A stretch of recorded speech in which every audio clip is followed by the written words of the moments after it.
say you're ready. Yeah. You know you have to go. Green light steady. Yeah. Just move where the traffic go. We all have plenty. Yeah. Just know got the capital. Yeah. And we party like an animal. And I always get a number to think about it. Oh yeah. Yeah, we live life, don't worry about it. Oh yeah. Open your eyes, I can tell you about it. Oh yeah.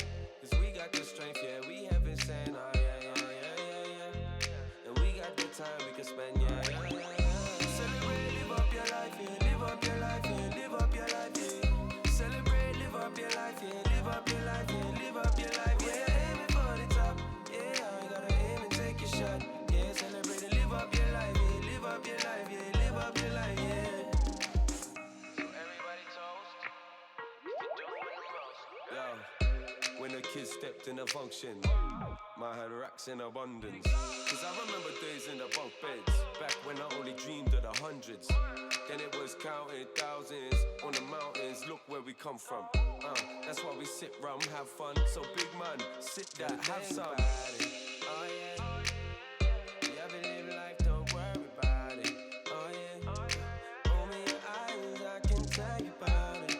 Oh yeah, cause we got the strength, yeah, we have been saying, oh yeah. And we got the time we can spend, yeah. Celebrate, live up your life, yeah. Live up your life, yeah. Live up your life, yeah. Celebrate, live up your life, yeah. Live up your life, yeah. Live up your life, yeah. Aiming for the top, yeah.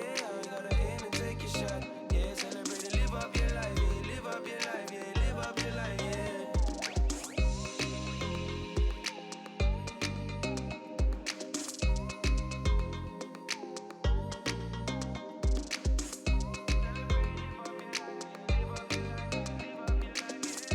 Everybody toast, doing the most.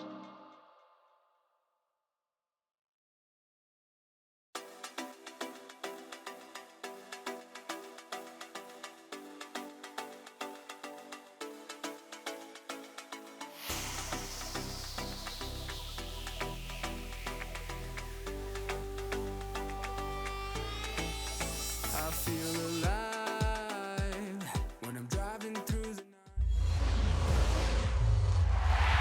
Flash in, set no more! Victory is written! Immortals claim their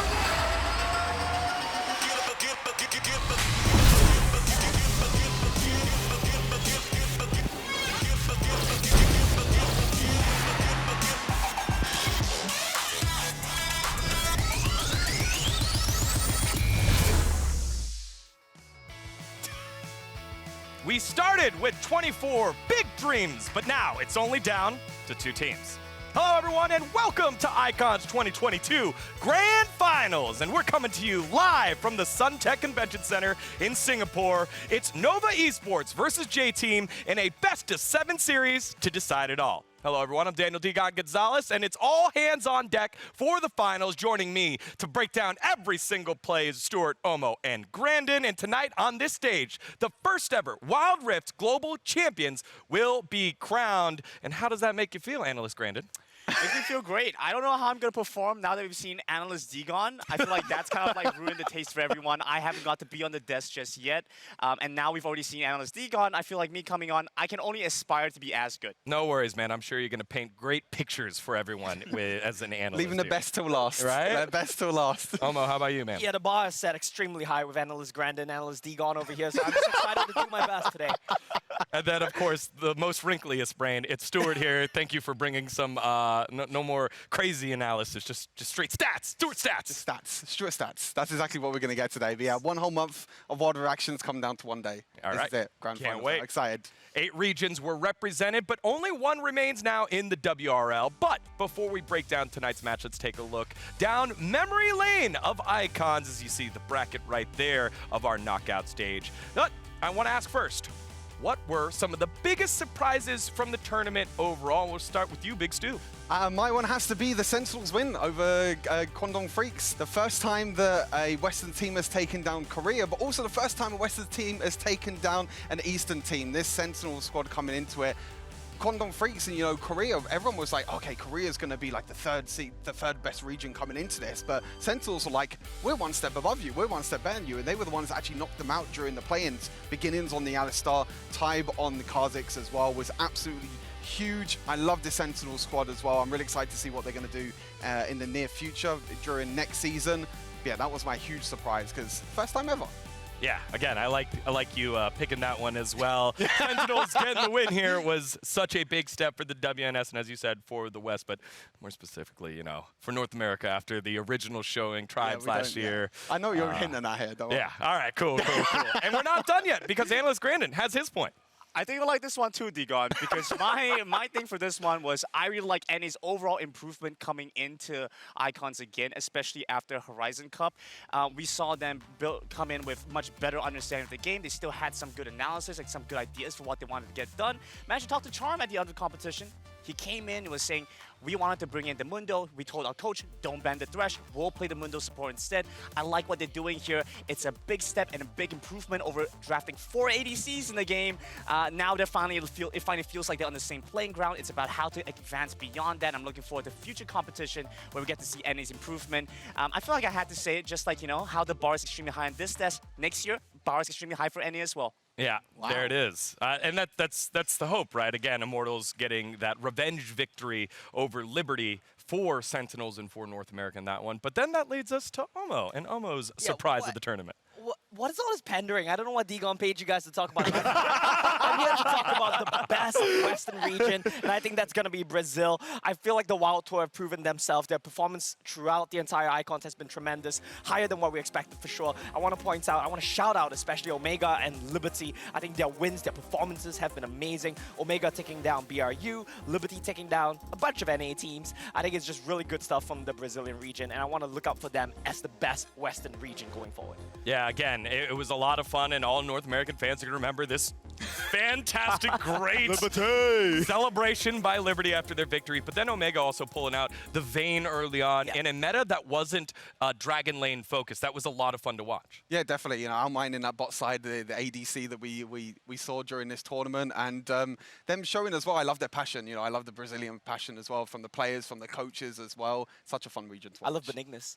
Yeah, Benignus as well with the Lee Sin that was popping around. But we don't always just have to stay to the Western side, guys. Biggest surprise for me comes from the number 3 from WCS. It's RRQ. You guys are crazy. I can't believe it. When you would talk about when you talk about Wild Rift Philippines, you're thinking Team Secret, obviously, Fennel Adversity, but RRQ, they come out of the Philippine region, then surprise everyone in WCS, and then make themselves iconic memories throughout Icons 2022 with the victories, with the celebrations, with the way that they played. They were a ton of fun. Dion, you do realize this said surprise, right? Because I think on this side of the desk, this says expect the result.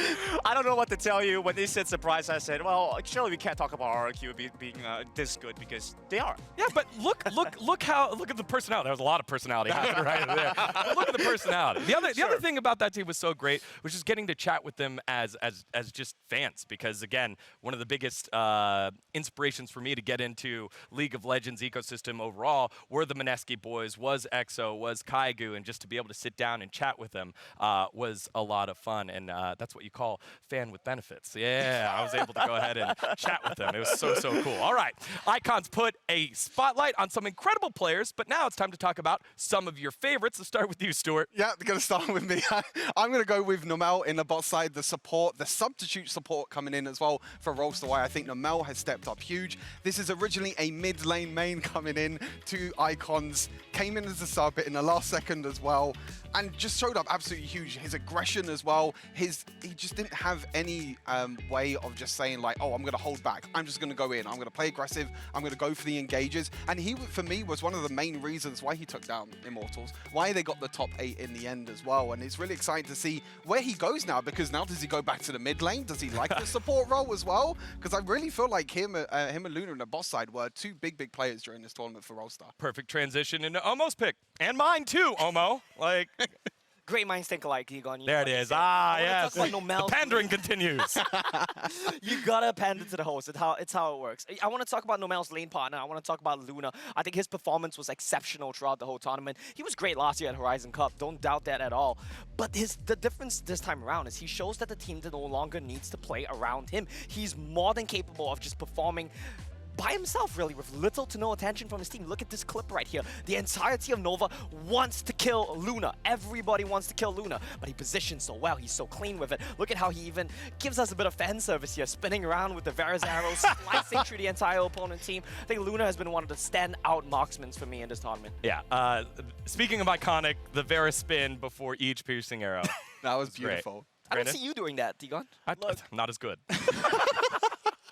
You probably hit it over the other great side of the map. minds think alike, if great minds think alike, I'm very happy to hear that all three of you guys have now joined me on the Roast to Y hype train, because I've been going for these guys since the Horizon Cup, saying how good they were going to be, right? Now I finally get the entire desk agreeing with me, joining me on this point, but I want to bring it over to a guy that has been performing incredibly well. Apart from in Roast to Y, it's Coyote in the mid lane for Team Flash, right?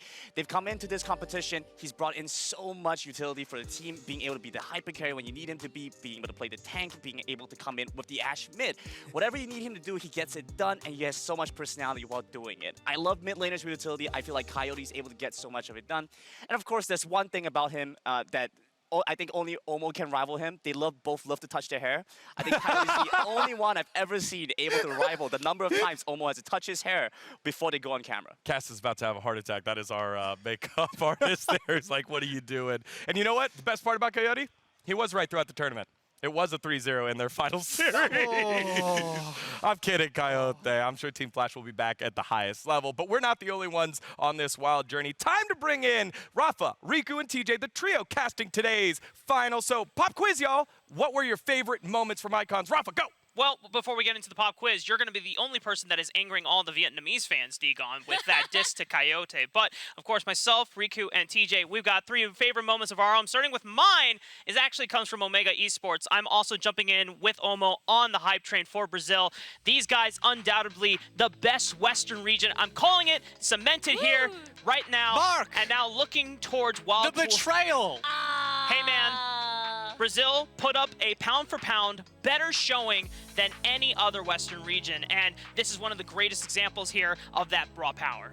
It's so true, though. It's so true. I agree. This is the Elder Drake fight. Absolutely exciting stuff. BRU wanting to stay here, but Omega with a tough defense over here and a fight.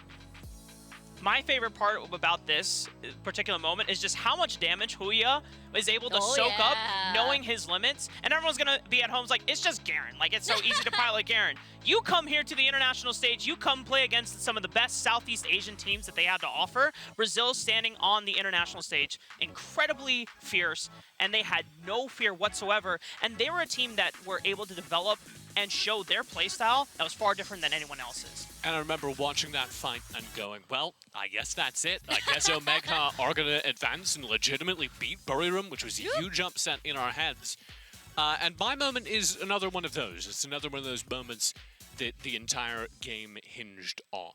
So we were watching the FPX versus Nova series. Yeah. And I had a moment where I realized that Fun plus Phoenix weren't going to be in the final.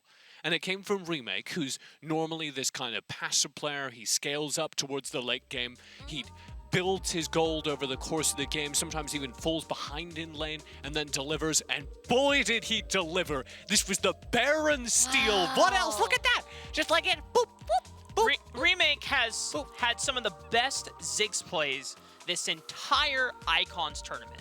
And just what a statement performance to have in that moment where I think you said it best, TJ. Like, as soon as you saw that steal happen, you're like, oh my god, FPX. This is over. Yeah, It's over. FPX are mentally checked out from the rest of the series. Yeah, Remake, incredible performance on that Ziggs. But, you know, my highlight, we've seen a lot of in-game performances. Mine takes place outside of the Rift. We're going to be talking about RRQ's big boxing. Yeah!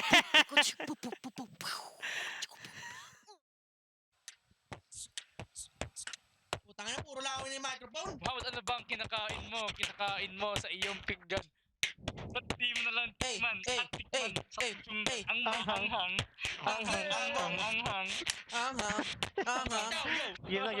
Game na. Pause, drop. Jocks, jocks. Anhan. Anhan. What is that? It's so fun. What does that mean? Okay, What so are they? the TLDR of what they were singing, rapping rather, is what are you eating on your plate? It's spicy. It's spicy, spicy, spicy. Wait, Anhan is spicy? Anghang is spicy. Oh, that works out so well. That's incredible. Oh my God. Spicy. You know what? Well, it's incredible because you've now given me the perfect segue because we're going to get into more Anhan analysis with the rest of Digon and the desk. All right, how about that? Rafa, Mr. Smooth over there. That was pretty great. Thank you very much. I like that. Appreciate you, Spicy Trio. Oh, we only got 2 dabs there. TJ, dab right now? All right, there it is. I know he just did it. All right, thank you. It's about time to talk about the 2 teams playing in today's final and check out the rosters. First up, it's Nova Esports. You got Long anchoring the team from the jungle role, and he's got a lot of help. Iza in the Baron lane, Nien, who was a substitute coming into Icons at mid lane, and then at the bot lane, you got Remake and Yami. Now, on the flip side, their opponents, it's J-Team. Cherry running things in the jungle with Don 128 at Baron, Pan at mid lane, Barry, and DY on bot. Now, before we go deep dive into this matchup, each one of you, I want one final bold prediction about the finals because we've been doing bold predictions the whole time. So, Big G, let's start with you. I feel like I only got this one chance for a bit bold prediction, so I gotta make this one really count, right? All right, here we go. My bold prediction is both sides are going to draft for the exact same thing for 4 games, and then one team is gonna buckle under the pressure and pull out the assassin, and they get stomped. Ooh. Wow. That's not very bold. It's just like analysis. Yeah, that was like a bold game 5. Yeah. And then they get stomped, and no, I mean they get stomped for the series. Okay. Oh. What if it's a 4-0? No, it's not gonna happen. Oh. That was bold. Oh, yeah, that part was of bold. it. That's part of it. That sounded to be That was more it. bold than the original Yeah, point. that was 2-part bold. All right. We'll check in with that one at game 5 if we get there. Stuart, what do you got? For me, I think it's going to be Long, and I think he's going to get a Baron still in this final. I think that, J-Team, they might be able to control the early game, but then Long's going to come in. He's going to be the only one alive. He's going to go over that Baron pit.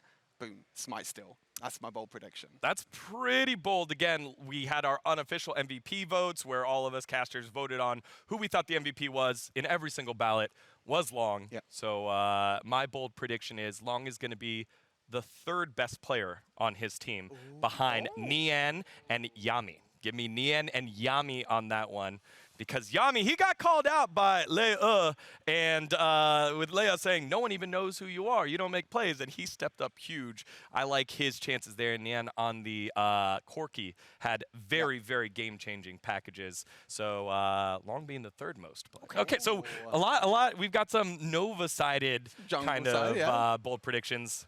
What do we got here, Omo? I like what you've got. I'm going to piggyback off that a little bit here. I'll even go as far as to say that in the end, Long might be the 4th best player on his team because Iza is definitely the best player on this team right now. But that's not even my bold prediction. Oh, what? Yeah, I that's thought I was just a teaser. No, my bold prediction is I think there's a very good chance today that Nova are going to come in. If they play their true form, if they play like to 90% of their power, there's a good chance it's a 4-0 today. Clean. Whoa! I like That's it. a counter. This feels very caster duo of you, Omo countering Grandin's bold prediction. So we'll see. I don't know why they did that because they're countering. Yeah, just not agree with me. He's like All right. very For happy more he's on disagreeing. Nova, for more on Nova and J-Team, let's send it on over to another member of our squad, Meek Fabs. Thank you, guys. I really enjoy being on this side of the desk for once. But yes, I have a lot to say for J-Team and Nova. First up, J-Team, they are happy to say that they have worked through all of their major obstacles, all of their major problems, and they feel like they are entering the stage today in their best and most optimal form. Let's not forget that this team is on a miracle run because they actually were the WRL's 5th seed. Originally, they didn't even qualify for Icons, so they said that during that moment, they were upset, they were disappointed, and exhausted.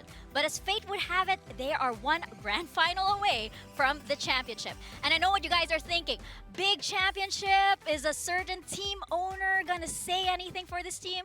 Well, he's kind of busy with a little album launch right now, but his friends have sent messages and words of encouragement to the team, including actor Bo Huang, Taiwanese singer Ge Hong Liu, and lyricist Vincent Fang.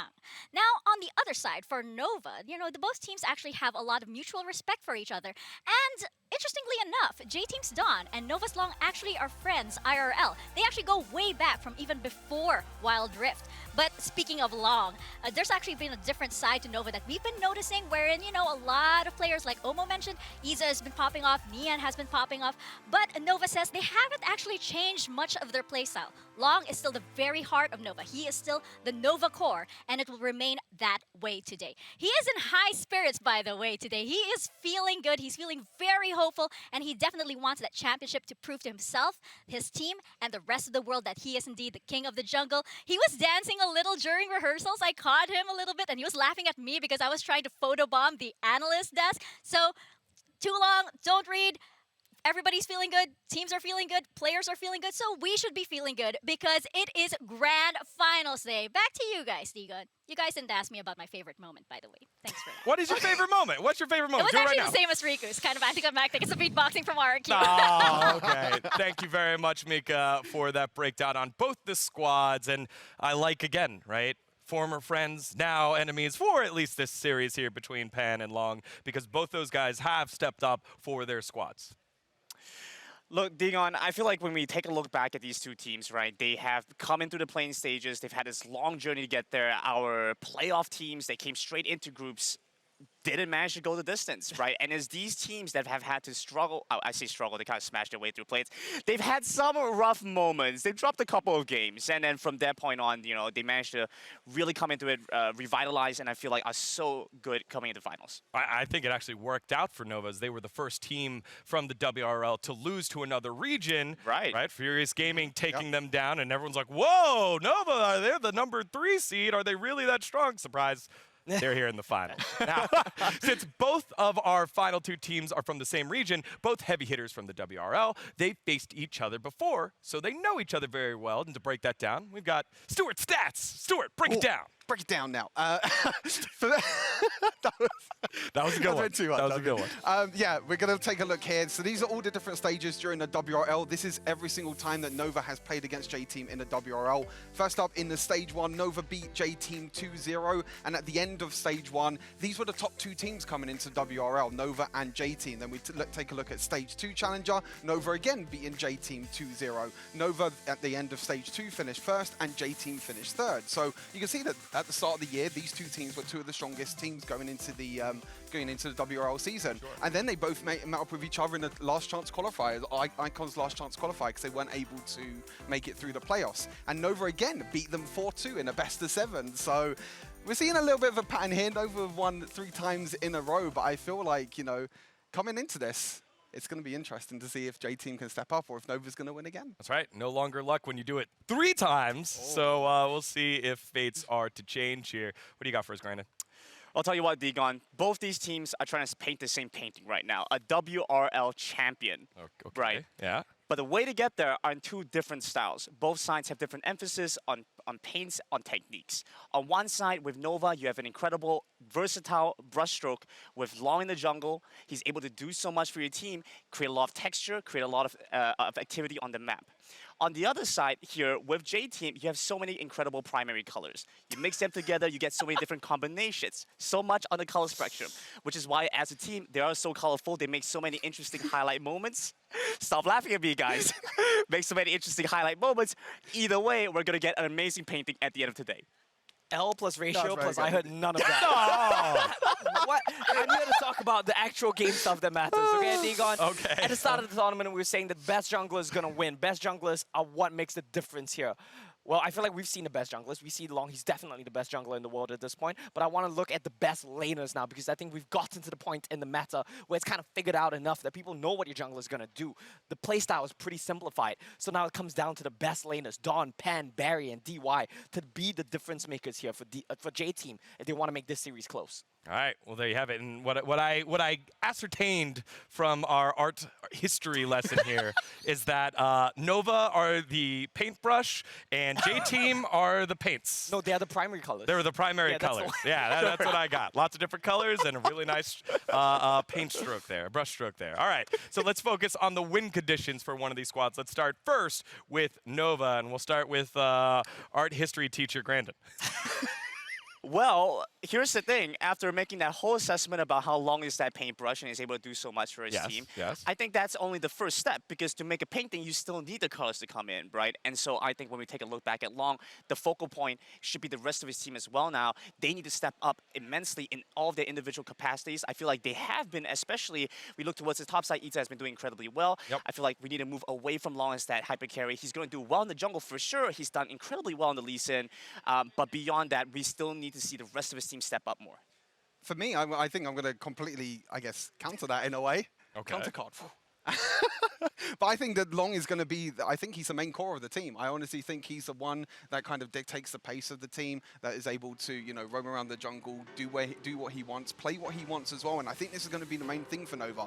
If Long gets a champion of what he plays, and we've seen he's, you know, been able to bring out the Echo, the Wukong, the 1 versus 3 outplay that he did, like you mentioned, the Lee Sin as well, which I believe is his most played pick in this tournament.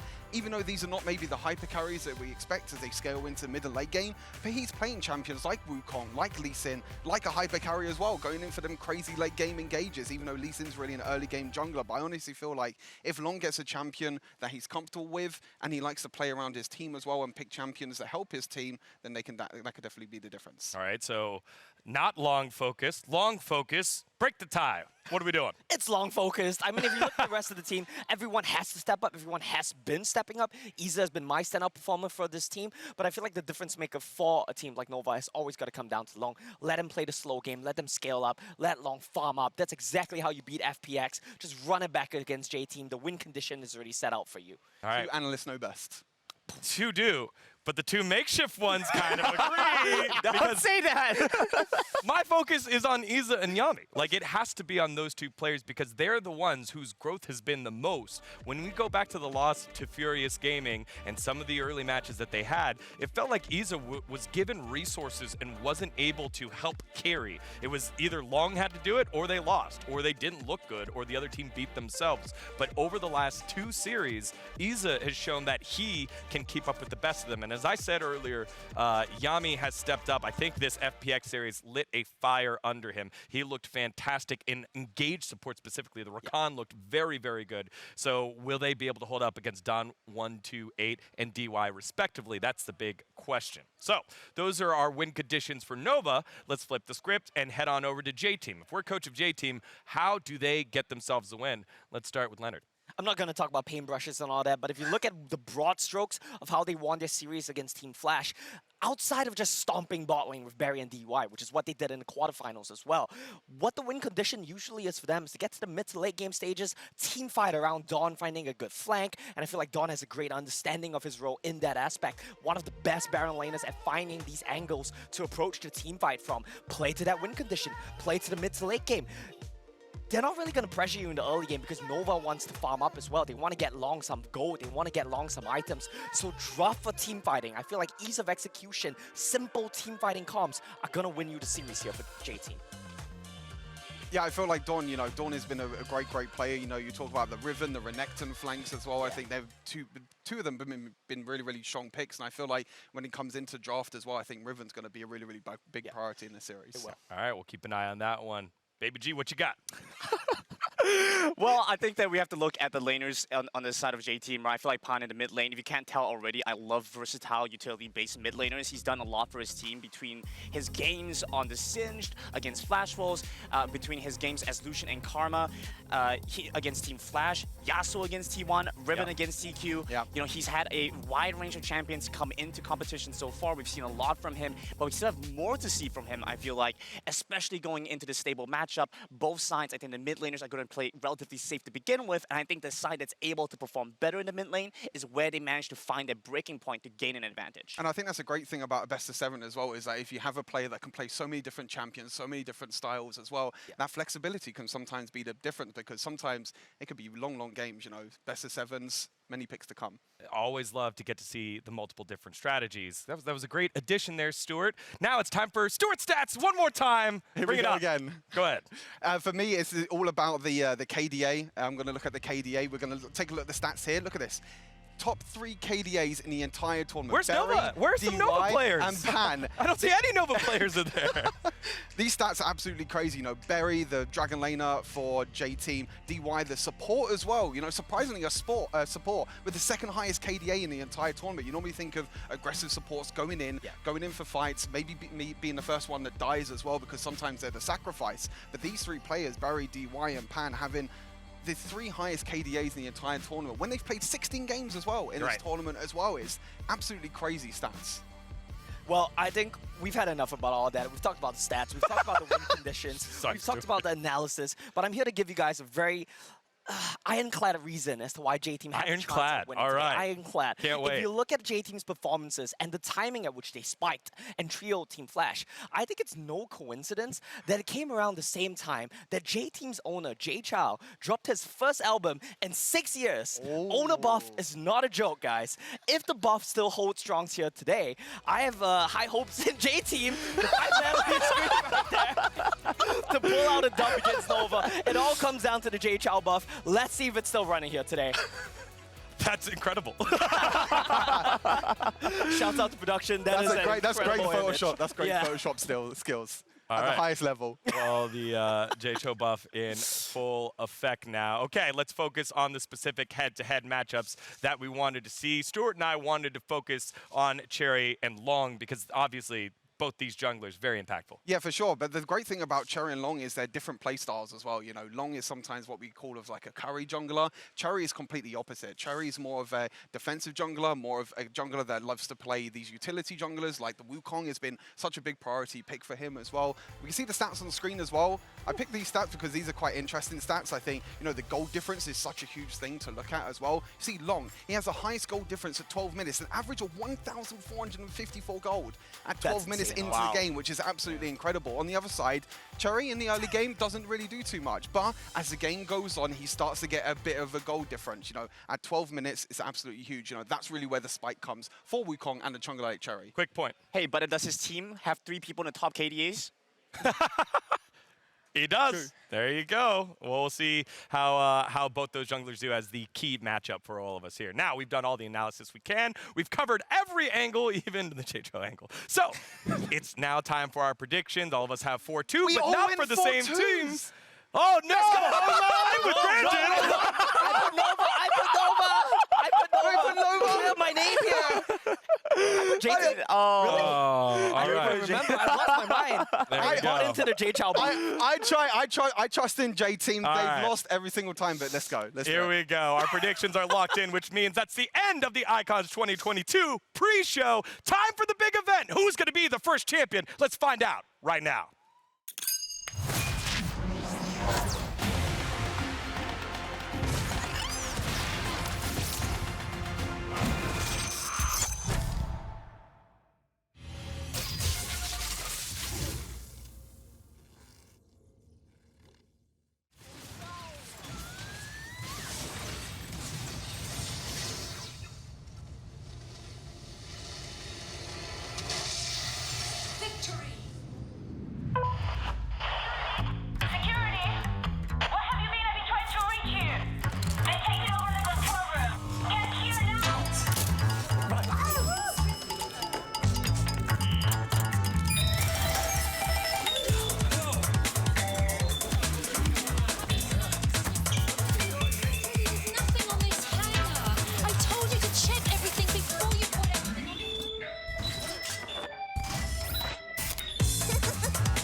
Was I?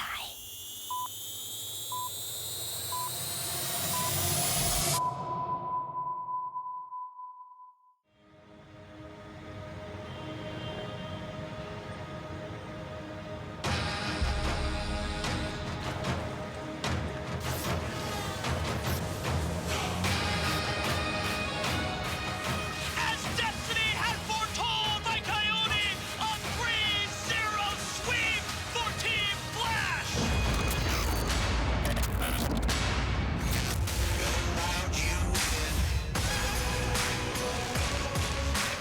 Wild 是表达自我、展现自我的闪光点。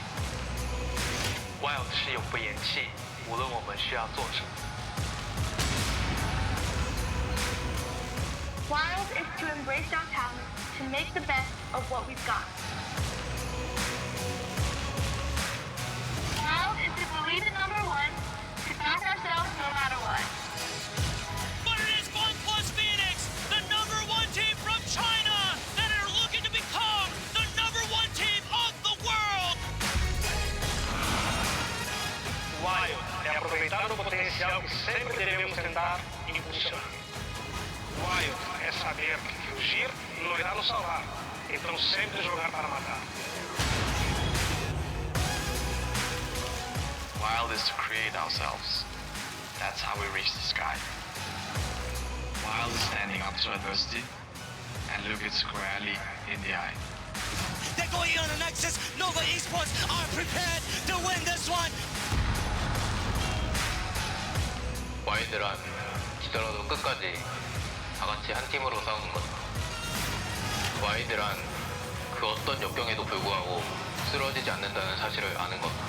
J-Team were masterful showing a 3-1 against Flash Wolves.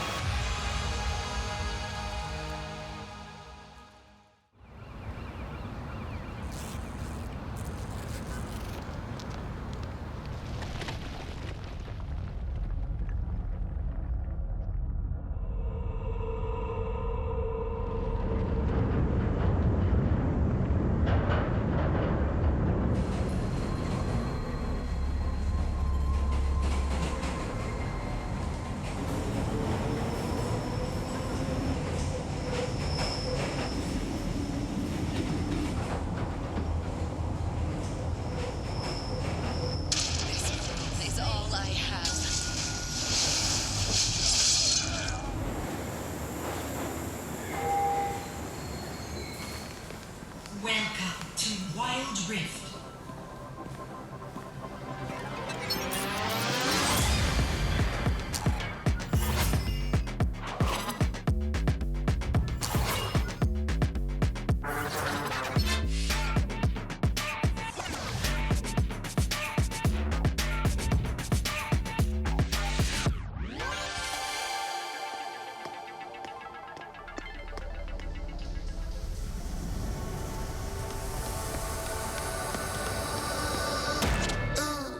Cute and a drama only venom when I get my dues.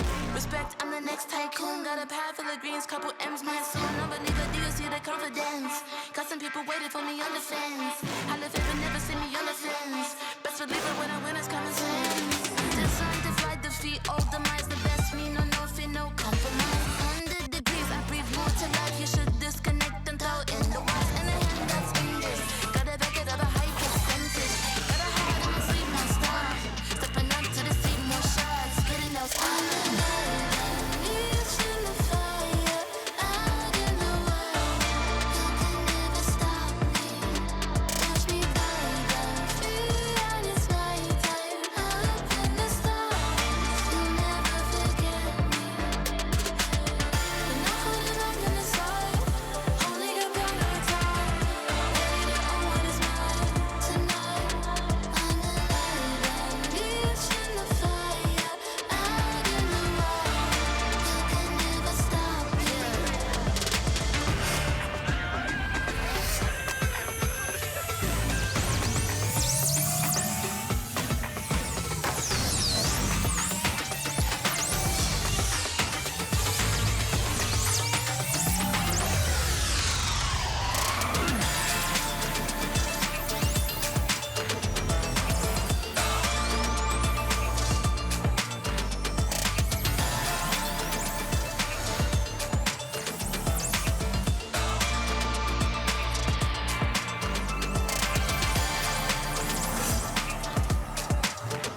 踏上舞台之前的话，其实内心没有什么太大起伏吧，就还是一样想着怎么赢下。内部之间的矛盾就也越来越少，越来越团结，然后就会一直赢下比赛。毕竟走到这一步了嘛，也不容易，也很怕失败。现在距离冠军只差一步。得之我幸，失之我命吧。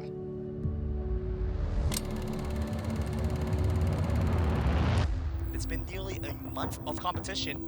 We started with 24 teams across the entire world. We're down to the final 2 teams. The best of the best. Tensions are electrified. Stakes have been raised. Nova versus J-Team. J-Team, every single game they played, they were just ahead. Nova, number 3 seed from the WRL. 我们队友说应该能赢。J-Team shows the strength of China on the international stage. 我觉得这是必须要成为冠军。 Long, just ordering people, and that should be the game. The fight then goes down. Nova with a quick 2-0. Icons 期间，我觉得我进步了非常多，然后也变得越来越自信了。我感觉是我们打RRQ的时候，RRQ比我们想的要厉害。RRQ strike back. NCA will not go down without a fight. 输掉了一场，那也是场淘汰赛。有的失误会让自己比较容易着急。现在感觉，我跟我的队友就心态都更好了。 RRQ cannot defend, and J-Team advance to the knockout stage. 没有想到过最终能进入决赛吧？首先进入决赛需要击败红不拉斯。 And they have clipped the wings of the Phoenix as Nova upset the number 1 team. 击败他们之后，就燃起了夺冠的希望。 Nova, J-Team on the doorsteps of being icons.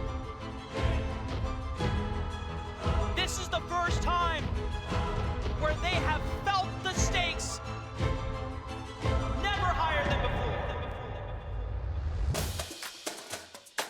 6年来的第1个冠军。我打比赛其实没有紧张过，对自己感到蛮自豪的。我们还是一样做好自己。很想赢的，经历了很多，我会战胜 Barry 来证明我自己。夺得最后的冠军。第1个冠军只有一个。第1个冠军只有一个。第1个冠军只有一个。第1个冠军，第1个冠军，第1个冠军只有一个。第1个冠军，第1个冠军只有一个。只有一个。只有一个。只有一个。只有一个。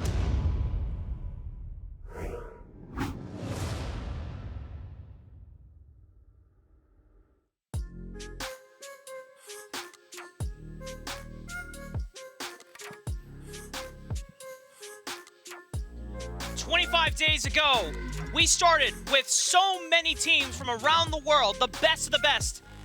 And one by one, they were eliminated by these 2 very teams that now stand among the greatest that ever was. J-Team and Nova Esports looking to carve their names into history.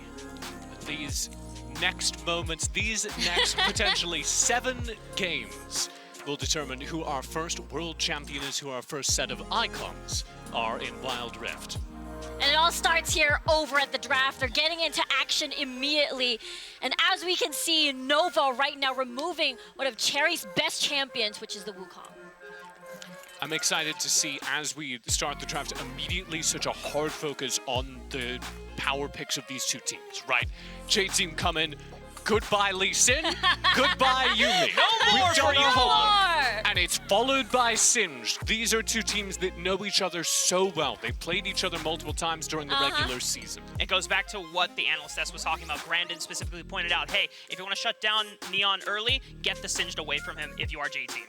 And of course, with all these power picks banned out, you go down the tier list until you find Camille, who is quite powerful. The most effective damage dealer in that top lane, will provide a win condition from Dawn and critically keep it out of Yeeza's hands. Don't forget that it also can be flexed in the jungle role. Cherry has been that center, that setup for the rest of the carries of J-Team, mainly towards Barry, especially when we unlock the fights later on.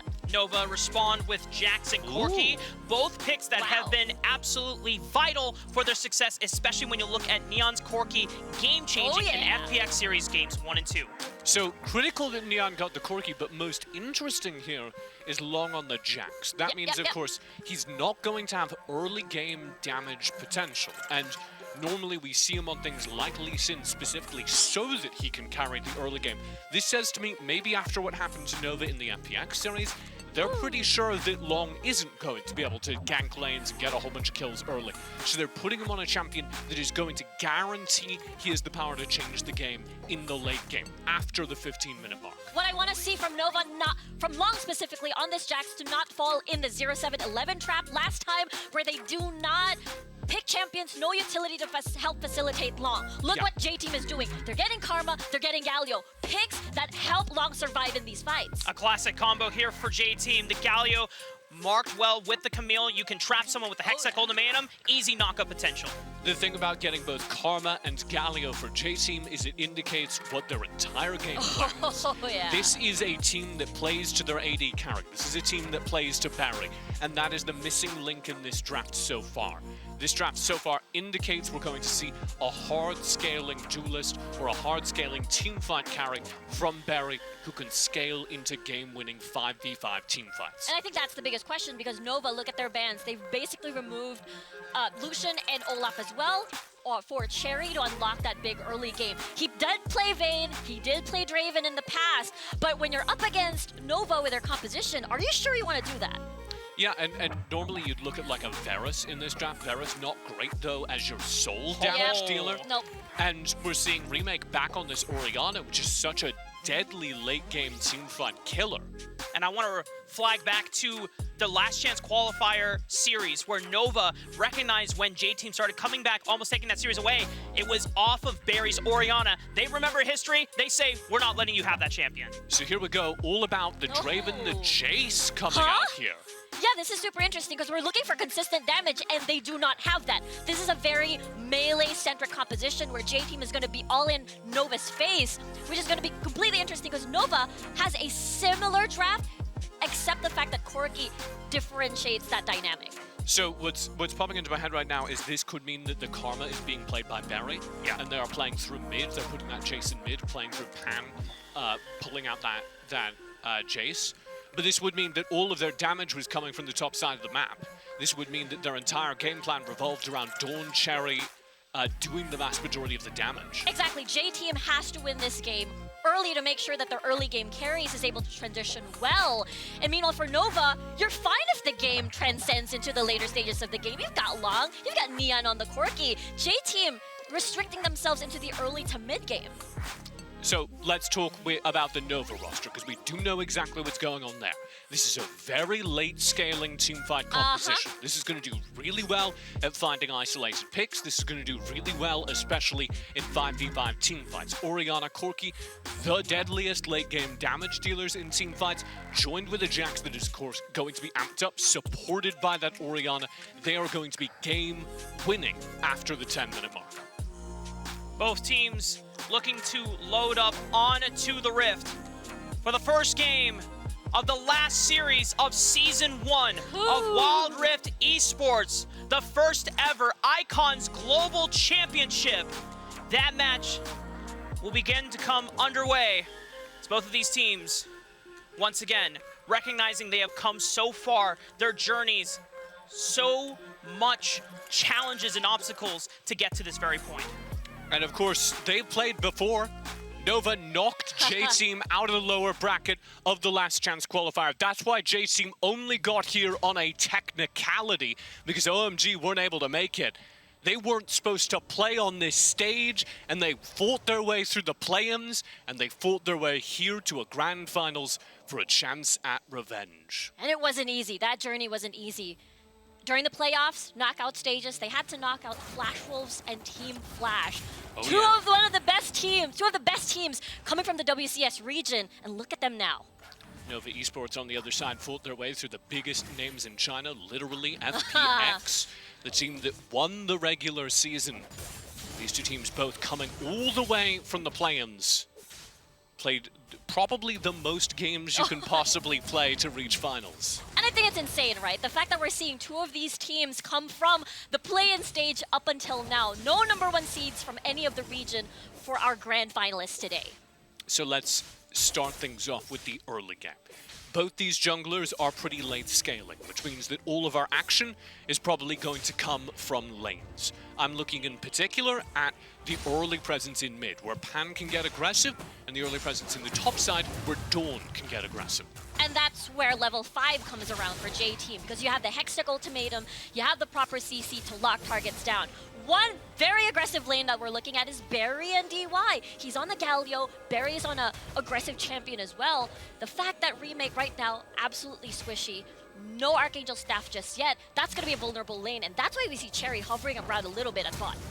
Are they going to go for a dive? Yes, they are. DY with the Justice Punch flash. Cherry comes in for reinforcements, and it is first blood of the grand finals for Icons. Yami instantly picked up. Remake survives, scraping out of the fight along the side wall. Nova will be counting their blessings for that, but they do not have an answer on the map to the early J-Team aggression. Absolutely. That's long on the Jax. He still has to farm. He still has to wait for the Rift Herald fights if they want to activate anything for their early lead. And I think that's a really good read from J-Team, recognizing that they have more early game power through the Galio in particular for these startup fights. They've also got that, as we were talking about, up top with the Renekton. And I think it's crazy because Cherry, is not even level 5 yet, so imagine once level 5 comes, yes! Well, that's what's going to make them so deadly in these late game fights. If J-Team were able to get a gold lead in particular, and they're able to snowball onto key targets, like Remake, like Neon, at the back of these fights, with Hextech ultimatum, Jace full commit, the Galio on top of that, they're going to delete individual targets. Nova look better in the 5v5s, the slower team fights. Massive props over to J-Team for making Camille work on that first gank. Yami wants to find a response after what happened in the early game, but Dawn has Cherry in his back pocket, and suddenly Yitzi and Yami have to turn tail. Only Dominus has been popped, no summoners burned from Nova. Amazing rotation coming from Yami, making sure that he's able to either assist, as long as transitioning over topside. They were also planning the same thing. They were planning to eliminate Dawn, the transition to make sure that they get early turret plates for long, and then transition to Rift Herald. But JT prevented that with Cherry's gank. I do want to flag, we've got all the action in this side lanes, looking pretty good for J-Team. Also in the middle of the map, Pan has just been quietly farming up, and he's got a gold advantage. He's going to be really, really scary once we get into these first couple of fights. The mid game is where Jace is at their scariest. If they have a gold lead, they can disrespect turrets, they can run at you, they can find free kills. If we think about back to J-Team's first ever series at Icons during the play-in stage, Pan on this Jace got a pentakill, the very first pentakill of the tournament. If there's going to be a character that could make this champion pop off despite the late game tendency to fall off, it would be Pan. Oh yeah, I mean, this is J-Team making sure that they have all the utility for the rest of their members, especially Pan, to take off. They've got a lot of shield, they've got magic shields to boot, versus Remake here that we already talked about being absolutely scary in the later stages of the game. So J-Team, their early aggression is going well. Yeah. As we get into these first objectives, we're waiting on the Rift Herald, we're waiting on the Dragon to spawn, they're probably going to prioritize that Rift Herald, because it's all about snowballing their lead. Getting that giant snowball rolling downhill and collecting more snow and getting bigger and bigger. And that means play through the top side, get that Rift Herald, turn it into a turret advantage. Take a turret, get the gold from that, turn that into invading the enemy jungle. Yes, and putting Long more on the back foot. They have a lot of answers to do this. The Hextech ultimatum, you primarily use that towards Long, and I'm looking forward to see that to fruition in this Rift Herald fight. Both of these objectives have spawned. Yitze and Dawn had a 1v1 brawl. Both expended their ultimates. No summoners burned here. Yitze is going to be late. J-Team are getting greedy. They're contesting the bottom side. Huge knockup from Yami. Gets the flash out of DY. Is able to distance himself before the root comes Cherry's in from Barry. The rest of Yami Nova low. focusing down this dragon, but it resets. So they're losing out on time. Meanwhile, on the top side of the map, Dawn is burning down the tower. Doesn't get it down quite yet because Yitze comes to defend.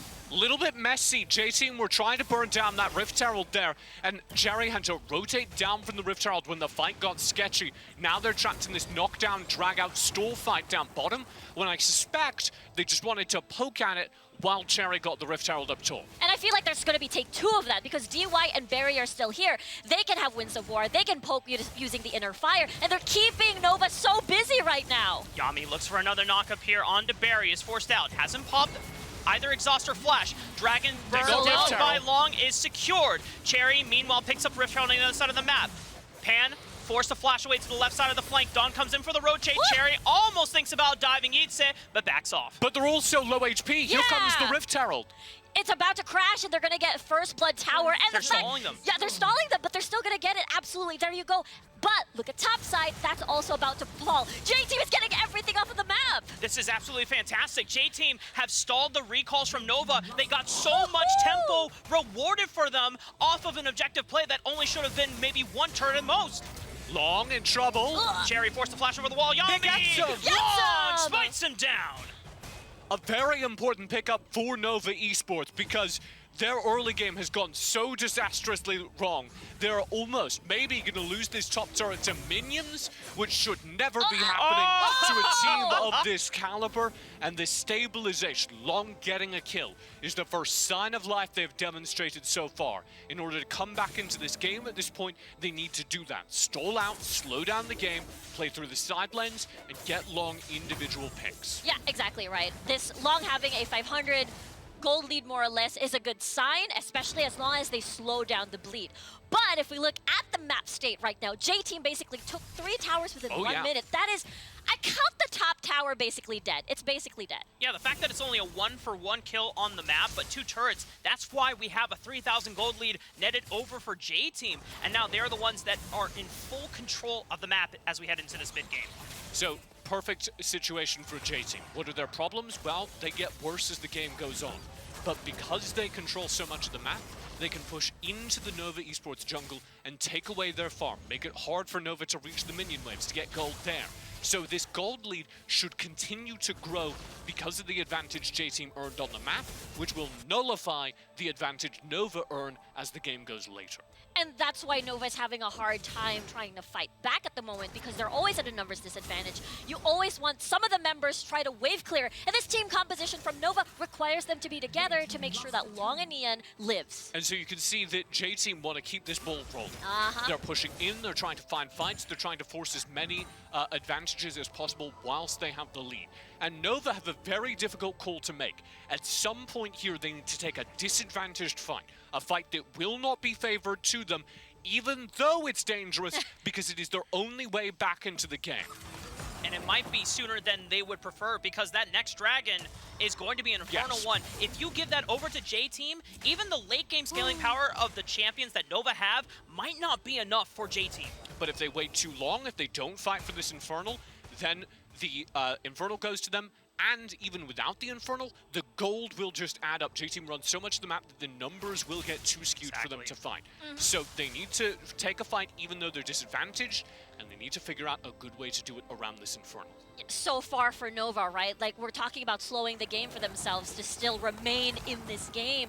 And I don't think the Orianna and the Corki wave clear will be enough because, again, time is running out. They'll lose this map control, or losing map control at the moment so far, and this Infernal Drake will help J-Team accelerate their scaling, basically.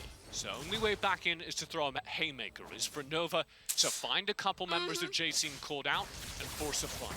And I feel like the pressure is on Yami and Remake to engage for them, to force a fight. But it's so difficult because look at what's going on right now. Yami's tagging along with Long. Remake is forced to wave clear elsewhere. So if you don't have these components, you cannot start a fight. This is the break point, though. We've just seen Archangel's staff completed on Remake, so that Orianna is starting to do damage, and the package is up, meaning that Nyan can come and fight for the objective with that massive damage boost. And you can see that J-Team have full control of this Rift Herald. Nova don't even dare try to contest it. They gotta contest this. They have to get more resources into Remake, because look Look how far down he is in gold. It's almost 2,000. A lot. And a lot of that is, Nyan caught out here. Needs to make the great escape. Stealthing. He's trying to recall. Yami trying to rescue him. But he's stuck in Hexic Ultimatum. Thankfully, with the damage reduction on his ult, he gets out alive, but that is an important ult gone for the fight. Package picked up. Here comes Nova. Here we go. They need to fight for this Infernal Drake or this game is over. And that's a very tiny window that they should accelerate. Good thing Cherry doesn't have ult just yet. This is the teeny tiny window that we're talking about, and that's not a lot. Yeah, the key thing they need to do in this fight, protect their backline, protect Remake, protect Neon. Make sure they are operating for as long as possible. Slow down the fight and let that Orianna damage add up. Exactly. What Nova has that J-Team doesn't have is very strong poke. Poke them out before you're comfortable engaging with the big shockwave knockup coming from Yami and Remake. Oh, look at this. J-Team, they threw down the Rift Herald, so now they're forcing Nova into a conundrum Very here. clever. Splitting the fight, forcing Nova to deal with the Rift Herald, pushing down mid, otherwise they might lose even an inhibitor. Oh, Long! Wait, Long is in there without the rest of the members there. Nova gets another two-man knockup with Yami. Can they follow up the package? Neon is looking for the angle. That's a beautiful package. It splits J-Team down the middle, but Cherry is able to distance himself with a beautiful flash. Neon is stuck, flashing over the wall with the Valkyrie, but it's Barry that follows up, singles out the mid laner for Nova, and that dragon is theirs. The push and pull of J-Team, their target prioritization, they made sure that the primary target that they should eliminate first is Long. If you kill him, no problem in the next few fights. And they played it so well around his positioning, isolating him, dealing with other aggressors who were trying to draw their focus, and then returning to fight him once they had enough members. He didn't get the 1v1s, the 2v1s even, that he wanted. He never had those chains of stuns that could have turned the fight in his favor. And so far, as you can see, there's the shockwave. Big shockwave, nothing, because it's just an Archangel staff. That's more for defensive. So the big shockwave engage that we're looking for is not there yet. It's primarily for Long and Neon to deal the damage. But look at this fight. Look at this. 4v2, despite it being even on the map, despite there being an equivalent number of players up, it's a 4v2 in the fight because of how well J-Team play it. And now they're pushing forward with the Infernal in their pocket, with complete control of this map, with the Baron spawning in 10 seconds, looking for game number 1 of this grand finals. J-Team have already found a pick on a Remake during the replay. He's down for another 20 seconds. This buys more time for J-Team to secure more turrets and more pressure on the map. And everything from J-Team right now, look at what they're building. Double Blade of the Ruin King, by the way, because they know that if they stack up more of that damage, Long is not gonna survive at all. And those team fights, as we saw, are all about burst. J-Team don't win an extended brawl, so they need to isolate members, play the team fight well in communication, and burn down single targets. Dawn might be caught out here. Yami gets the knockup down. Dawn doesn't That's have a big flash from mistake. before. Dominus, the stun coming in from Yami, but Stasis is caught. One-man knockup. Neon comes in. Can't get the last rocket. No! He survives! But the two-man knockup from Yami finds another one. And did J-Team just get themselves baited into it? Nova have not dropped a single member, and that's 2 off the field for J-Team. Baron is up on the map, and Nova Esports have stalled it out. Guaranteed that J-Team can't take the Baron, and they're going to press this advantage as much as they can, try to close the gold gap, and keep this game going. Yeah, look at Pan here, his positioning. I don't think they can defend this second-tier tower, but that's going to hurt. 2 turrets. 2 turrets, that's going to hurt a lot because what you just said, TJ, Baron is up. That's going to have a lot of pressure towards the bottom side, and right now, J-Team, this is scary. Yeah, for the first time this game, Long has a gold lead. He's 1,000 gold ahead after this exchange because they participated in every single kill. So Nova Esports find a straggler, a big mistake from Dawn, and now they're going to keep this game going for another 5-10 minutes. And at some point, we will cross the threshold where Long is able to solo carry these fights, where the big scaling damage dealers of Nova are doing damage, and their big scaling tanks are unkillable. J-Team need to force this game to a close. The pressure is now back on them. Exactly, TJ. Remember, J-Team's composition has no consistent damage dealers like an AD carry. They do not have, and therefore, if they throw their bodies onto North Nova... All right, onto DY. Can he buy as much time as he can for the rest of J-Team? Dawn is looking around the corner. They jump right onto the Crocodile. Get his flash scout. Get the Dominus out. Neon gets caught up in the Transcendent Embrace, but is able to Valkyrie away. Cherry on the left side, looking for Yami onto the backside. That's the poke down from J-Team. Snipes out Yami, but it's a re-engage from Long. Finds the counter-strike stun. Goes golden. Has the stasis. Going invulnerable. Tapping another stasis from Pan, but he's separated. He flashes over the wall. He's out of there! That's an insane fight. fight. So many stasis and so much stalling in these fights, and in the end, Long doesn't drop his Guardian Angel. It still survives. Hey, take note, he still has Flash. And this is an incredible win for Nova.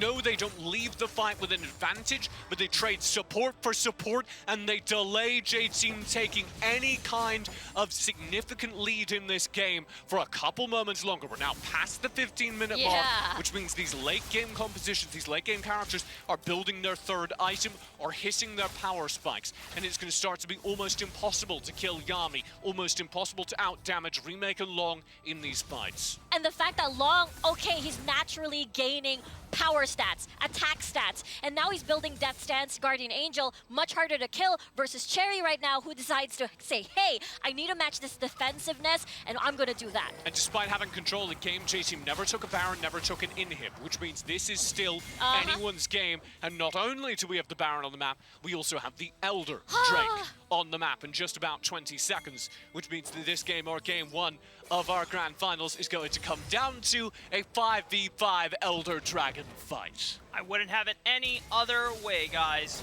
Nova getting ready to enter into the river, but they have to fight for mid-wave control first. We'll see that, though. Remember, Neon Remake has a lot of poke right now in this game, at this point of the game. And meanwhile, look at Long. He's very pressed forward. It's all about the engage for J-Team. They need to find Remake, they need to find Dion, they need to shut down Long in the fight before there's a proper brawl. Whoa! It's all about that burst that you just saw on your screen right now, the second they see Remake. It's Rabadon's Berry! It's not a utility berry, Karma! It's full AP carry! So if he spots an open window, if he spots Remake stepping too far forward, he's going to be able to burst him down to half HP. And that's the combo that J-Team need to win this fight. They need to find somebody important and blow them up before the action can begin. And what's important... There we go! Cherry finds Remake, gets the stasis out. Hextech Ultimatum is burned up. That's one engage tool gone from J-Team. I just wanted to say that Long still has Death Stance, still has Guardian Angel. They need to remove that first before they can win. They're tapping the Elder. This forces Nova. DY dodges out on the knockup from Yami. They're getting the root down, forced to pop the ultimate for damage reduction. The Dragon was dragged off. It's reset. And all J-Team need to do is keep tapping this Elder. And Nova will keep having to walk into darkness, into danger, or give up the Elder.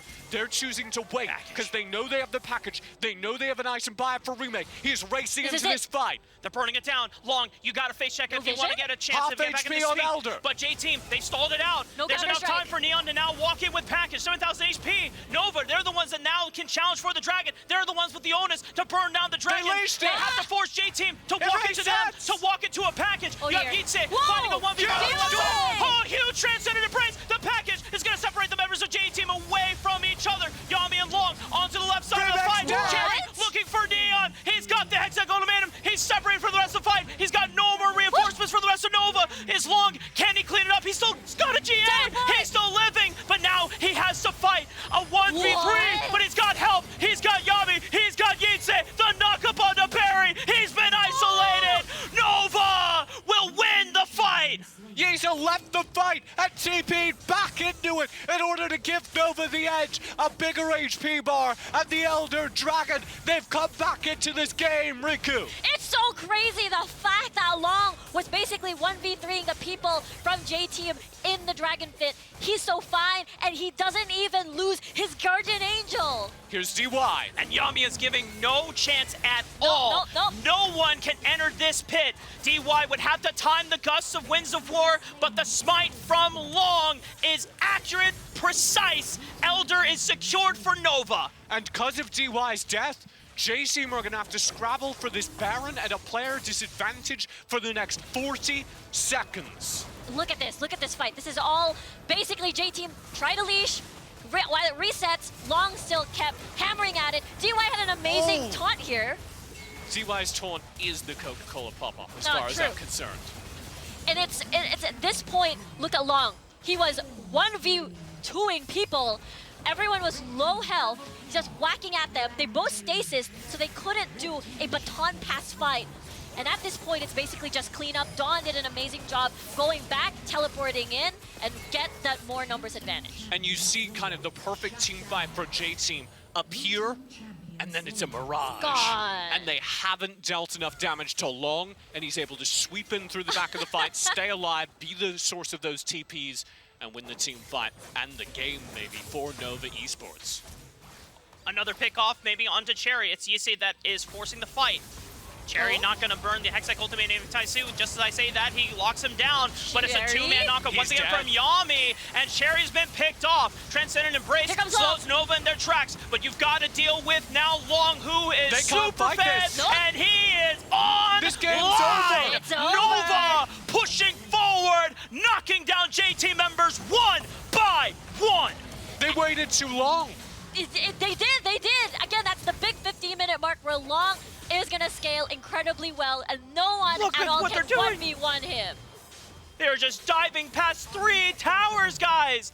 They have no fear. They know that they have finally regained control of this game and are pushing for the win. And J-Team gets sloppy a couple times in a row, leave isolated members alone, and it costs them game number 1 of this grand final. Damn. Whew. Damn.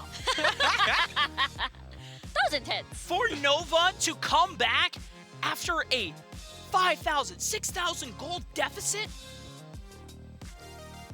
I know. What? I know. She's making a big arm gesture right now. It's shocking because it felt like J-Team had that. They got 3 towers. They did everything right. They did everything right, except during the team fights where they were a little bit scattered. The strength of J-Team's composition is that it's an anti-Long composition. They're able to have a lot of single target damage. They're able to lock him down immediately. What happens though, if you scatter all your resources into different members, that's when it gets a little bit tricky. Yeah, Long picking off members one by one. It's much easier for a Jax to deal with those threats when they're isolated. J-Team forgot that in the moment when it was most necessary, they had to dogpile onto Long, not scatter and try to pick off the backline, and they got lost. Yeah, and I think just by that point in the game, they had done the right play in the team fight, which is, okay, well, we've got Long isolated, we split the rest of the team up, and we can 2v1 Long. Yeah. The problem is, 2v1 is not enough to beat a Jax at the 15-minute Once we get to that point, Jax is almost unbeatable. But I know that we weren't the only people watching the series from afar. We know that 4 very handsome faces were also keeping in check with the game. We're going to throw it over to Digon and the rest of the desk to break down that game. What you want from me, Rafa? Rafa trying to get some some pasalubong before we head on back out of Singapore there, Rafa. Hey, thank you very much, y'all. Game number 1 in the books, and it's an impressive come-from-behind victory here for Nova Esports, who were on the verge of not being able to outscale the game. That had to be one of the largest deficits that Nova Esports has faced in an early game before. And when we go back to your stats that you pulled up, Stuart, between the junglers, yes, Long normally plays these late scaling champs, but they were very far behind. They got really, really far behind, and it was really the laners as well, and it was really because, you know, Long's playing Jax, this late game champion. He just wants to keep farming up, but it was the laners really for J-Team in the early game. You know, the bot lane, Berry and DY, we talked about how aggressive they play. They got that bot lane priority, and Cherry on this Camille was able to scale, to get them early advantages throughout this entire game. Yeah, and here, Grandin, this is a point in the composition where if you're Nova, you probably aren't sure if you want to fight yet here. Yeah, you feel a lot of pressure here because you don't want to give away too much over to J-Team, right? J-Team's scaling up a lot, obviously. You're making a lot of proactive moves, trying to prevent the aggression coming through from J-Team, moving your support up to the top side, trying to prevent your top side from being dived. You feel a lot of pressure to get things going, and so you go down to fight by the dragon, and then you make a big mistake by jumping in too early before the Jax come online, and then we really start to see where his power is not enabled yet, and then we just see the fight go over to J-Team. To me, this was the fight that brought J-Team back, brought Nova back into the game, rather. I feel like they were losing a lot of tempo in the early game. We'll get a bit more into why that happened, but this really just swung the pacing of the game back in Nova's favor. It gave them so much space to farm. It gave them so much space on the map, and I think that was what they needed to give Long the time to scale. Yeah, I mean, you saw it there in the scoreboard. It was almost an 8,000 gold lead at that point for J-Team, and that little bit of life there showed that Nova could find some fights, and even this one that looked not so great. Yami turned it into nice sliced beef there on the Alistair. Still showed Long was almost there, locked in from scaling. Yeah, exactly. Long got to a point of the game where, no one on J Team could really do anything about it. Even at this point of the game as well, you had the Guardian Angel, you had the Trinity Force as well, and this is what happens. It just Nova outscale, their comp outscales overall. J Team were able to finish it off. They weren't able to get enough advantages in the mid game, especially, and it got to a point of the game where everyone just outscales on the side of Nova. Every single lane for Nova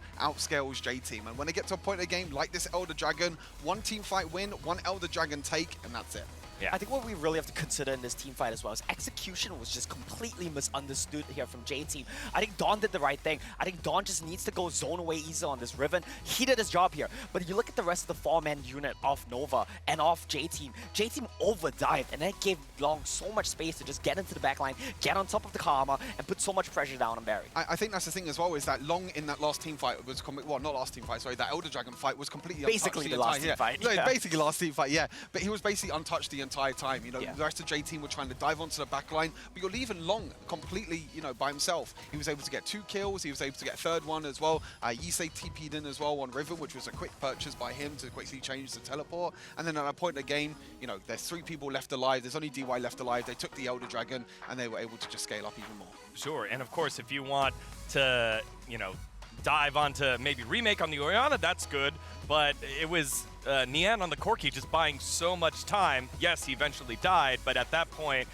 Cherry getting that kill was worth Long reviving from the GA and then coming out of stasis and then picking off the kills. And so this is the first Dragon fight. We're highlighting this one here, Grandin, because it really showed the 2 compositions on what they wanted to do and how they wanted to do it at this point in the game at 5 minutes. So I feel a little happy that I'm getting there with my predictions. What I'm not so happy about is how we're getting to that point, right? Because I said that Long could not afford to be that late game scaling carry. He needed to be more assertive with his team. The rest of the team needed to step up.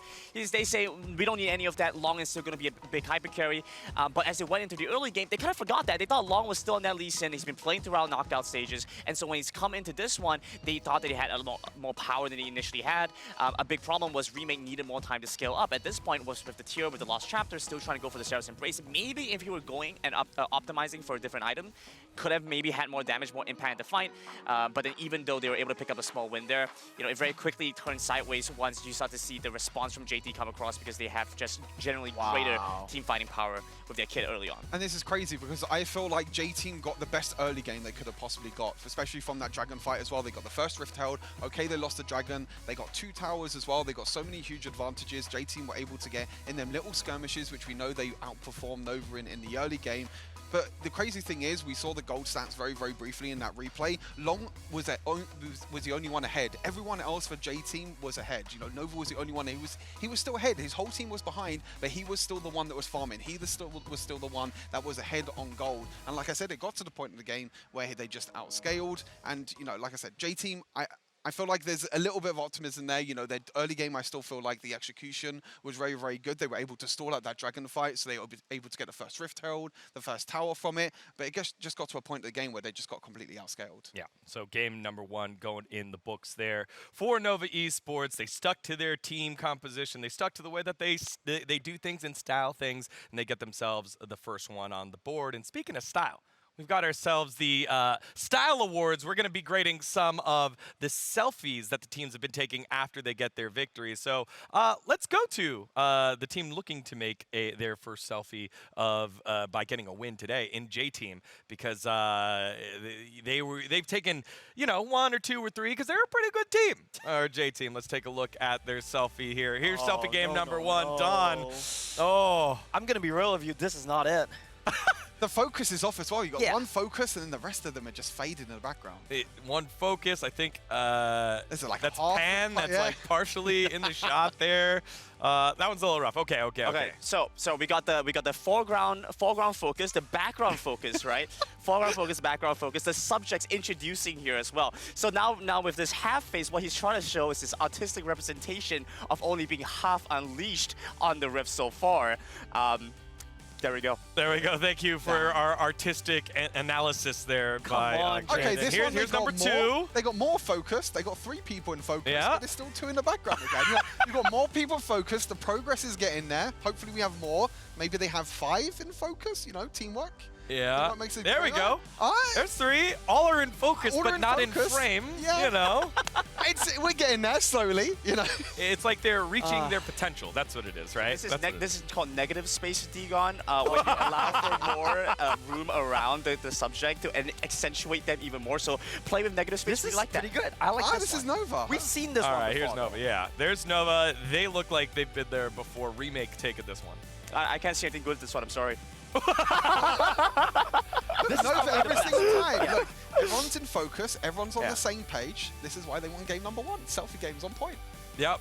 The teamwork, the coordination, Exactly. they've got it down. Oh, okay. There we go. I know. Fantastic, pose. except for the fact that someone's getting cut off. Yeah, who is that getting a little cut off there? But hey, look. So I like that it's the extended with the arm out this way, so you fit everyone in compared to remakes like where everyone has to kind of squeeze in. But it's not quite perfect yet. Let's show them how you take a perfect group photo here that we took there. From look at that. This is obviously the English broadcast squad with all 10 of us Yeah, here. but the problem is we didn't do it as a selfie. No, I feel like we got to take some points away for that. Yeah, but everyone's in it. Everyone's in focus. It's easier when it's You not can a see selfie. my teeth in the one on the right. I'm just going to come on and say this so the players don't feel so bad. Bright white teeth, they're glowing. It took us like 10 minutes to set up the framing for that That was shot. true, actually. I think we set up the camera on the ironing board, I think. It was a mess. Hey, let's not share the secrets of a non-selfie. That was a non-selfie here. I promise. Only greatness happens when we normally get together. All right. So with that, we'll focus back on in here to our best of 7 finals. 1 game in the books. Nova Esports sticking to their team comp, to their style, and getting themselves game number 1. We're back with game number 2. We'll be doing the draft here from the analyst desk. And let me tell you, all of our fans from around the world, these 3 guys are very opinionated on what they should be doing now. Because as Stuart said, not much of a better start you could ask for if you're J-Team. Exactly. I feel like I said, you know, J-Team got the best start they got. They got such a big gold advantage. We saw 6K gold advantage. And this is normally what I said about J-Team before as well, especially against Flash Wolves. You know, they got the early game advantages. They were able to use that vision control, use the map control as well, and just finish off games. But the problem was that Nova just stalling out. They were farming up. They were just scaling and scaling and scaling. And it got to 1 team fight. That's all it was just 1 team fight in the end, which is what Nova did against FPX. So, other J-Team predictor, Omo, would you rather them do this again, run it back, same run it draft? Back. 100%. I think you run it back here. You might consider banning away the Jax, but I'm not sure what you would have to give up for that. I think you run it back. But you go Conqueror Nectar, not Kraken Slayer. No, I don't think it makes a difference. I think you run it back exactly the same. You can win the next game. Maybe the only thing that I would say you swap is you swap the Camille pick off. Fans in Twitch chat, because we have Twitch chat open, let us know what you thought about Kraken Slayer up in the top instead of Conqueror in the top lane for Renekton, because a lot of us loved it. Renekton got early proud. I'm not a Kraken Slayer enjoyer. Digon. You can't bias, you can't color the opinions yet because a lot of people hate Omo and a lot of people love Stuart. So if you say which one, I did say who. Yeah, loved you it, have who it. hated And you have it. So guys, now if you see this right now, let us know which one you think is good. Did you One guys of ever them see that loves old and meme hates the format? other. There's this old meme format where the caption is basically, they hate him because he told the truth. That's me right now. That's me always. It's okay. It's okay, fine. so the thing is with Kraken Slayer is that, okay, it's amazing during the early game. You know, Dawn was able to get an advantage in the early game. Kraken Slayer was winning out the trades. Look, got the Stuart, early game goal. honestly, Renekton could take Grasp of the Undying. You just run it back, and the game should still play out differently. But Kraken Slayer does not scale as much. It's not a game. Okay, but to me, it's just not a game winning or losing thing. So it's just like, just run it back, play better next time. I'm not a Kraken Slayer enjoyer. I don't think Buff it makes Kraken a difference. Slayer. Buff I think it's good on Renekton, but I don't think it makes a difference. I very honestly. much It's just like, what? I very much like Coach Omo here. It's just like, play better. Yep. It's not my fault. I drafted a good team. Play better. Yeah, play better. I don't care what runes you take. All Just right, play better. we listened to the 2 J-Team voters. Grandin, what did you feel like that Nova should be doing in this one? Well, here's the thing. Initially, I was kind of I didn't know how to feel when I saw the Jax come through. I felt like the Jax coming through was a sign that Nova would defaulting back to a strategy that's worked for them in the past, and it's especially done well for them when they were in the WRL, which I felt like was strange for them because they've shown a different understanding of the meta currently. They were much more aggressive, more tempo focused, and that was doing them well, especially when they went up against FPX. And so now to go back to a strategy that they've played plenty of times in the WRL that J-Team does understand was surprising to me. I felt like J-Team had a good game plan against them, and it was risky, but it paid off. I'm not sure doubling down is the right call. I think it is. I think you double down here, and I think there's two reasons for that. I think the linchpin of this draft here coming in from the side of Nova was the fact that, number one, they banned away the Wukong, which I think is Cherry's most effective early game jungler, and two, J-Team themselves banned away the Lee Sin. So with those two picks gone, I think if you're Nova's coach, you're confident in saying, I don't think they have any picks now that can pressure us in the early game. If we pick Jax, what is Cherry going to play? He's not going to pressure us with Kha'Zix. He's not going to counter us with Olaf. So then it's a free Jax angle. I feel like they just don't have the answers on the side of JT. And that was the interesting thing about draft as well, that Karma wasn't banned at all. He didn't get picked in the first rotation or the second rotation. Nova were like, okay, we're going to take the Jax, we're going to take the Corki for Neon mid lane, who he's been, performing really, really well, and he stepped up a lot on that Corki. And they were like, okay, you pick the Karma, you play Karma, we're going to see what you do. And they didn't really, the Karma, okay, it worked out during the early game, during them team fights, but it didn't really do that well as it, went onto the mid and late game. It was a lot of damage at the damage charts, but did not have the impact that we've normally seen throughout the tournament. I'll tell you what, Dagon, it was J-Team's game to lose, not Nova's game to win. I feel like Nova were allowed to win off of a couple of mistakes that were made, especially that dive, that save to the bot side to get Dawn out, and then the second one, obviously starting up Elder Dragon when they shouldn't have. Sure, but I guess you weren't paying attention during Stuart's stats when we went through the history lesson of the WRL. Three games, three series, they ran the same thing, and they got themselves the win in three different series. We get into game number 2. What was that Jax ban? Singed. It was what was that Camille ban? It was... That is interesting. What was that Camille ban? I wrote down Senna twice. So okay, that happens. No, okay, Stuart! This is interesting to me now because Lee, Jax, Camille, Wukong, it's all gone. What it's a lot of picks are left junglers. for Cherry? I'm not worried about Long, right? We talked about Long's deep champion pool, but what is Cherry going to play? Ooh. So they go for the Riven first pick. They're not going to give it over to Yusei this time as well. I feel like Riven is a great champion. But again, Karma's not the priority again. We've seen that throughout the Icons, throughout play-ins, group stage, Karma has been such a high priority, first pick priority. But now it's going lower and lower down the list. And now, like you said, what does Long bring out? Does Long bring out the Echo now, maybe? I'm more worried about Cherry, genuinely. I feel like his picks are getting really targeted here. This is just kind of a swap of styles right now. J-Team, they want a bit more scaling. They want a bit more options in the late game. Renekton, though, I feel like he's there, and Long could really run it with this. I mean, but a huge part of our discussion going into this match was the ability for Dawn to flank in these team fights, and now with that additional presence, he's no longer off in a side trying to prevent the Riven from joining in. He gets to be the one to join into a fight now. So the initiative is swapped around. This time, Dawn is no longer the one who has to check either, but rather you swap positions. Basically, you're swapping the draft, right? The Jace pick from Pawn, now it's going to go over to Nian. I think this is going to make for a very interesting game. If Nova take this, it might just be a fall. Sorry to say. There's a Lucian. There we go. Oh, was it Lucian? Or was Lucian solo, maybe. But Barry could also play that with DY. The Cork is still up. They could potentially try to go for the Corky on the opposite side. I mean, Pan has been more supportive recently, but he has been playing Lucian as well. So I do think it's a Lucian solo. It's going to be Lucian mid into Jace, I think. It could be that, but also, they've done it before where, Berry has been able to flex it towards the bot lane as well with Nami in the bot side, the same thing as well. So I think they've done that in the semi-final, so they have that flexibility there. I think Orianna can still play in the mid lane, but they can play in the bot lane. There we go. And there's the Echo. There you go. I called it. And this is a great time to play it as well, because if you don't pick it on tree, it's going to get banned away on 4-5. So same question for me. What is Cherry going to play? And now the great thing about Nova now is they can just keep banning out junglers. More junglers banned. We already have 4 junglers banned. It's so brutal. They banned the Kha'Zix now. Cherry's champion pool and Cherry's tier list is going lower. And I genuinely think we're in a world where Cherry might just have to play the Riven jungle, because there's like no picks left. True. Right, and you're getting a little worried too if you're on Nova's side. Where's the AP damage going to come from? Sure, Ziggs was up, but if you didn't pick it there, then that could have gotten banned away as well. You're all 1 damage composition type. So we do have a little bit of a wrinkle that Nova seemed to be prepared for, and it's going to be more junglers getting taken away from Cherry here, getting deep in the champion pool, unless it is the Riven that is getting locked in. So Remake is a player that has only specifically played AP champions down in the bot side. Hasn't played pretty much any AD carries at all. I'm expecting a Morgana pick probably here for Remake. Yes, it maybe doesn't work too well with the comp. You can Black Shield maybe Nyan on the it's Jace, fine, right? You're or just maybe on the waiting top for the side, or they just leave it for last pick and they wow.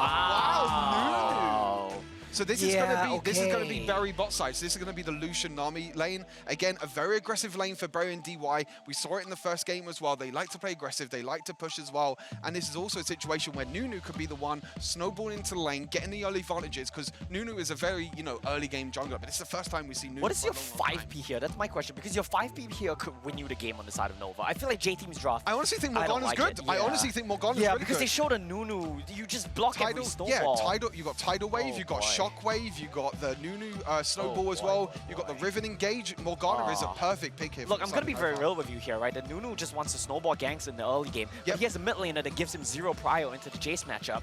That gives Long all the time in the world to scale up. I think Nova have checkmate here. I feel like we have a situation where it's going to be, J-Team in the early game again with the early aggression, with Lucian bot side, with the Nunu as well. And again, it's just going to be Nova scaling into the Elder Dragon. Final thought, Brandon? I think J-Team absolutely have to, right? If they're not going to play for the exact composition they've drafted for, they're never going to get to play the game after that point anyway. This is their only chance here. It's about getting them a hit. Cherry needs to step up to the plate. It's all about very pointed draft here by Nova against J-Team. J-Team going deep in the champ pool with Nunu. Will it pay off? Let's find out as we send it back to the casters for game number 2. Thanks, D-Gon. Thank you, D-Gon. And we are getting ready for game 2. And I know that the analyst desk definitely had a lot of things to say, so I want to kind of rephrase it here for both TJ and Riku looking at these two compositions here. Yeah, for me, the J-Scene composition is one of the coolest comps I've seen in a while. If nothing else, it's original. It's about using that Nunu both as a frontline tank, but also as part of an engage cycle. You go in with the Nunu Snowball, you follow it up with Tidal Wave, you follow that up with Shockwave, with Riven Stun, any combination thereof that can start team fights and theoretically win them before the other team can press any buttons. And this is just falls upon the usual Cherry special about the early game, having to roam, having to gank to get that early lead for the rest of the team. Right, and they do need to get that early lead because compositions like the one J-Team are running rely on that initial engage being deadly. And over on Nova, they have tools to avoid that initial engage. And one thing that is incredibly interesting is that we see double utility, Nami, Orianna, with a lot of healing and shielding, but it's an early game snowbally champion that they're gonna make sure that they raise. Not a Vayne, not a Kaisa. It's about the Lucian. It's about the Lucian early game. And Barry and DY are doing a great job of trying to push that advantage early. They forced the exhaust out of Remake early on. Nova need to play defense for the late game, but they do have the tools to reach it, right? This is the same thing as last game, except more explicitly, they know what they're doing. They have Galio, very good in a defensive teamfight. They have the Morgana, whose Black Shield will help them dodge those CC cycles. They have even Echo, whose ability to reset mid-fight will deny that deadly combo. It comes in, he gets dropped very low, he says, actually, let's take it again. I know, and Yami as well, with what you talked about this TJ, with the shields and the engage that he provides, first gank of the game. Cherry already trying to find an opportunity here to make the first gank possible. Long answers back, but he steps back into the parallel convergence. Huge stun onto Cherry, and the knockback from Neon might have sentenced Cherry down. It is first blood for Nova this time around. Okay, I understand.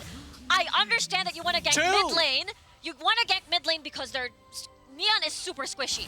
You have a lot of damage on paper as a Nunu and as Pan with a distance.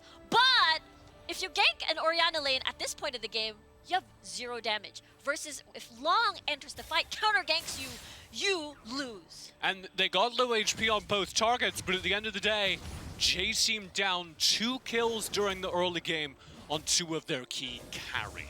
It's going to be that much harder for Cherry to be a beefy frontline, and it's going to be that much harder for Pan to scale into his late game damage. Yeah, imagine we're seeing already a sword on Neon's inventory.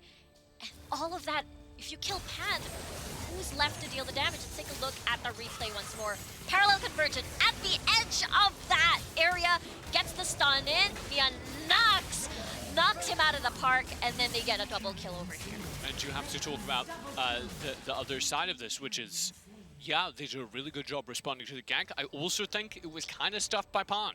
You're playing Orianna, you got a ton of damage, but that damage was distributed evenly amongst the 2 targets whilst Cherry was dying. Pan was unable to burst down a single target and paid for it dearly. And right now Pan is still paying for it. Like, look at Neon's damage Oh, on yeah. that one shock blast. Like, half HP already.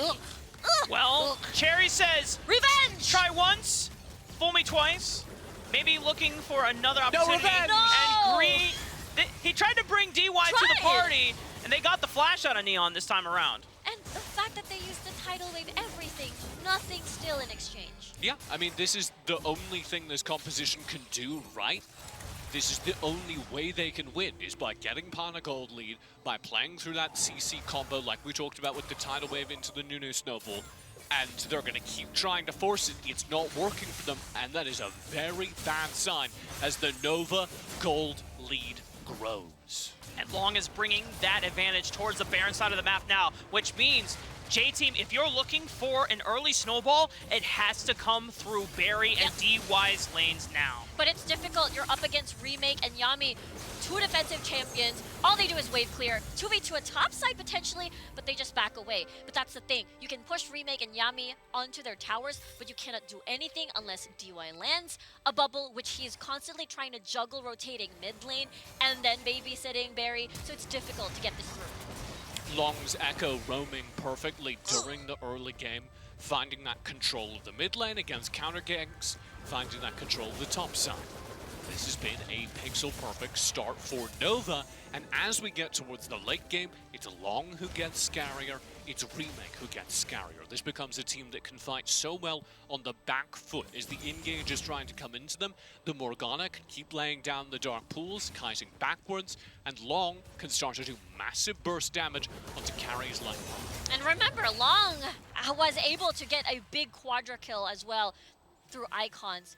Again, this was a game where everybody decided to ban, full 5 ban Long. And this is the Echo. This is what appeared. Here we go, our first objectives of the game up. It will be the Rift Herald on the top side, the object of attention J-Team needed to get back into this game. And one of the things that Cherry will have, despite the failed counter gank in the mid lane, he's playing Nunu, and this is one of the strengths that J-Team will be able to rely on throughout the game goes. With Consume, you add extra true damage, comboing with that with the Smite, you can outsmite Long at any part of the game. And I think that's part of the decision-making that J-Team go through here. No, we don't have enough early games, so we're going to focus in and guarantee we get the Rift Herald. And Nova in response say, this is going pretty well for us. There's no reason to risk it for an objective we're probably not going to get. We're going to play the slow game. We're going to take the handshake trade, get that all-important mountain trek for the late game. And I don't think they can defend against this one, though. Oh, actually, I changed my mind. They were able to defend. WCK Rift Herald. The WCK Rift Herald, no Ziggs to finish off that tower down. But if you're looking at J-Team's game plan, it's kind of in ruins, right? Because the Orianna is supposed to be their late game damage, that's not happening. The Cherry is supposed to be their tanky frontline, that's not happening. No. So what do you play through at this point? Well, you hope Dawn and Barry, your two side laners who have gone kind of unattended this game, can pull out a miracle in the next 5 minutes or so before they're outscaled, before their damage is no longer relevant. I think it's possible because we've seen Dawn create flanks in the backline, and for that to happen, you have to open up the map even more, which means remove mid lane. And a Barry almost got completely knocked out by Yami, who was waiting in the bush. Good Spidey sense there with the ward. I want to bounce this to you, Mark, because you do play this matchup occasionally. How rough is it that Cherry is this far behind Long? Honestly, TJ, if Cherry was playing any other champion, I would be crying and would want to AFK and go to the next game. But you're playing a tank. Like, that is the beautiful thing for J-Team this game. Because the front line is on Cherry's responsibilities this game. Tanks get a lot of stat efficiency out of tank items. They're relatively cheap compared to the rest of the carry items, and you will at least do your job in soaking damage. And Absolute Zero provides you an additional health shield on top of it, so it makes up for the fact that he is behind in gold. And it's what's important as well is that you need to find these setups for Cherry to actually activate and utilize all of what you just said, Rafa. Team fights, they need dragon fights. But so far, Nova has been trading, has been avoiding them, and they're doing a good job. I love that you highlight that because that's exactly what Nova did a couple of moments ago, right? When the Rift Herald was up for grabs, they dodged it. Oh, but it is the snowball that counter ganks Long. But however, they've brought 3 members to the party. But Shockwave! Shockwave on to 3 is going to send Nova into a conundrum, and they've got to retreat. The rest of the reinforcements have come through for J-Team. DY with a beautiful tidal wave cuts off the exit route for Nova. 3 have been wiped. And that was J-Team's early game composition coming online, demonstrating what it's supposed to do. And the only question, as they try to get yet more gold off of the play, is it too late? Have Nova gotten late enough into this game that J-Team's power spike here won't matter? Yeah, that counter gang was definitely amazing done by J-Team, right? And Pan's roam towards bot side was the big difference. Oh, yeah. Everybody walked into that death rush. Let's take a look at this again. It was a parallel convergence. It is going in. Okay, fine. 3v2 situation. But look at this play coming from Pan. Walks into 3. Big shockwave. Ba-boom. Bam! Bam! And that's exactly what they needed to get, right? It not only finds them this team fight, but it also gets very important gold onto exactly the 2 players that we were talking about falling behind. Pan gets some gold, so he's a little bit bigger for a step towards that Rabadon's over on the Orianna. And I would like to highlight that Cherry gets gold as well. And while everything you're talking about is true, it's possible to play tank junglers even when they're lower in gold. Having the extra gold so that you can be the team's frontline tank and not killable in this mid-late game is how J-Team are going to be able to win team fights. Looking for another snowball here. If parts of Nova, like the Red Sea, the rest of the members of J-Team have to follow up here, right into this choke point. But look at Neon, approaching from the left side of the flank, keeping Barry at a distance, the main damage dealer alongside Pan. Dawn trying to frontline, but realizes the rest of the damage dealers were zoned off by Neon, so he could not capitalize and has to retreat from the fight. There's so much poke here. Long looking for another one. Parallel convergence doesn't get the stun down on anyone. It's a flash out of Pan, and J-Team are retreating from the river. Really good combo there by DY and Barry to get Barry out of the fight when Neon threatens him, but there's the problem. Neon is scary enough to force Barry away. He won that 1v1, and that means that we are past the point where this Lucian can be a game-winning carry, and we are into the point where J-Team need to pray that Pan can win them team fights, because if he does not, they have no way back into this game. Exactly. Look at Pan right now, almost finishing his Rabadon's death cap. Once he finishes that, that is the prime time where the pressure will shift towards Pan, where he lands an amazing shockwave once more. Barry right now, okay, Stormrazor, let's see fight part 2. He's buying up as much gold as possible. You see that tome in his pocket, because they know that they need to fight here for this dragon. Here comes J-Team for the Hail Mary to try and keep themselves in this game. If they get vision, Cherry can always flash over, consume smite, and outsmite Long, but they give him no chance to do it. It's risky. J-Team was lacking 1 member. Dawn was busy split pushing at the top portion of the map, and they couldn't even finish it just yet. We'll see if Nova decides to defend that. Looks like that's gonna be a no, but Nova gathering a lot of these dragons so far, and this late game looks pretty good for them. And Nova know that Dawn's up on the top side of the map, so they know they have a 5v4 anywhere else. Here they go with the Rift Herald for the far more valuable mid-turret. I think Dawn really caused trouble for J-Team there. They're continuing to make the Rift Herald push down the mid lane. It won't knock out the second turret completely, but knocks down 2 plates, which makes the next push even easier for Nova to complete. Okay, it's not obvious just yet. The gold lead is just pretty even so far. But when we look at the map state, Nova has been winning a lot, so we'll see how they can dive into the deeper ends of J-Team's jungle and further their lead and be more aggressive. Right, that's the pressure for Nova right now. Okay, you have a pretty good late game scaling composition. The only thing that scares them at this point is Pan. Yeah. So, get into the jungle, take away gold, use the fact that Remake and Long can get out of danger to be a little bit riskier on the map. And when we come to team fights, the entire team fight is going to be about killing that Orianna. And you definitely want to kill the Orianna if you are Nova. You know why, guys? Why? He's got a death cap. There it is! Death cap! Death cap! Death cap! We're sponsored by Death Cap. Death cap responsibly. And this will mean that there's a massive burst of damage available now for Pan, not just on his Shockwave, which is the big flashy spell, but also watch that ball traveling through the team fights and doing sustained damage. Do I know? Yami? Barry dove under tower right into 1v1 against Remake while Yami was focused on Pan and DY. The turret doesn't go down quite completely. One thing to note, that top side is slowly pushing, so J-Team cannot take their time, or else Nova, if they win a fight, they're going to keep pushing more of these towers. As you can see, they want to defend right now. Mid-turret controlled here barely by Nova. They keep it up on about a sliver of HP. And as we head towards this late game with a Nova lead, and Baron coming up on the map, it's really scary for J-Team. Their only hope is these 5v5 team fights. But we're talking about Rabadon's Death Cap. There's a big but. There's a big but here. Rabadon's Death Cap also picked up by Long, so he's going to deal massive amounts of damage in this next 5v5. And how can J-Team basically dodge around that? That's the biggest question. Well, that's the scariest part here is we're talking about how you need to kill Pan. Nova have exactly the tools to do that, and they're hunting. Nova have already secured entrance to the river. Knock up onto Cherry. Woo! Half HP. Shockwave. Absolute Zero forced out, but nice Shockwave from Pan, and now forces the retreat from Nova. You see the Orianna damage truly online there, half HPing some of the tankier members of Nova, but that is not enough to win the fight. They need access to Remake, to Neon, to Long in order to actually take a fight. Imagine they bursted all their ults except Dawn, and they couldn't even find anything. Meanwhile, for Nova, they still got a lot of ults. They were able to burn and bait everything down without them consuming too much.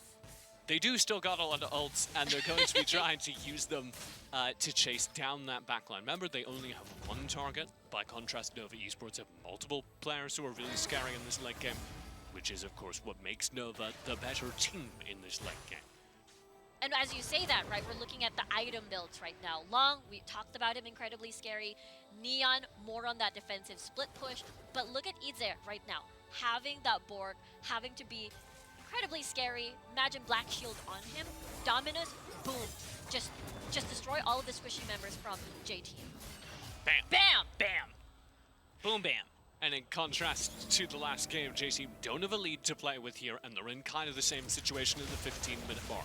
In order to get back into this game, they cannot make a mistake. We cannot have a repeat of Dawn getting caught out in the side lanes, and we already kind of did with Dawn being up in the top lane while the rest of his team needed him to take a fight. Nova resetting now, 30 seconds away from this Infernal Dragon. It's not the Elder for either team, so it's not quite game-ending yet if one were to lose a fight, but stakes are high here. Yeah, this is an objective you feel comfortable fighting for if you're either team. And so J-Team are going to play the fact that there are two objectives on the map. Try to force Nova into a disadvantaged position.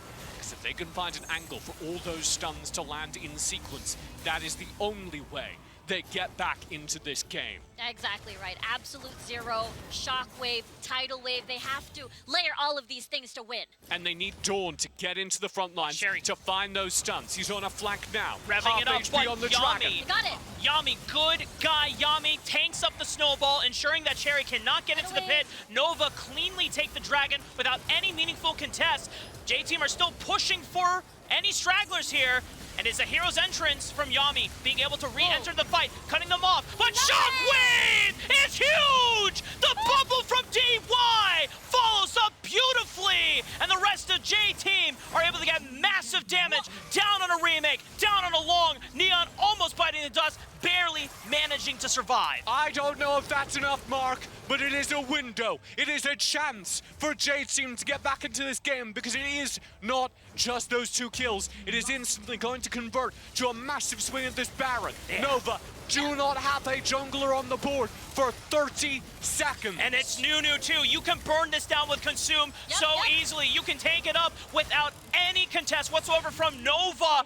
Baron swung over to J-Team. Mid-turret taken, Baron taken, J-Team back in control? It's such a good fight because I feel like, yes, Nova, they got the dragon, but there was so much hesitation. Honestly, they didn't even need to fight this. All they had to do was was run away. Totally understandable, the thought process on this one, but at the end of the day, if that shockwave hits, boom! Absolutely massive, into just chain CC, no escape. Long tried his best to attack the backline, eliminate Dawn, damage not enough. I think Long missed targets in that fight, not hunting Pan, who very clearly is the only major source of damage here for J-Team. Barry got J-Team through the early mid-game so that Pan could fly in these fights and single-handedly wipe out multiple members here on Nova. Let's not get too far ahead of ourselves. There's only a minute left on this Baron, Oh! and Dawn has gotten caught out again. Long heard us talking smack on here on the casting desk. And the rest of Nova making the defense happen 5-on-4 with the Baron. Buff still on the side of J-Team for 45 seconds. Yeah, this is the window that Nova has to take. They have to make sure that they don't lose more towers. They have to attack now while Dawn is gone for 30 seconds. And none of these inhibitors are under threat, which means I think Nova have done it.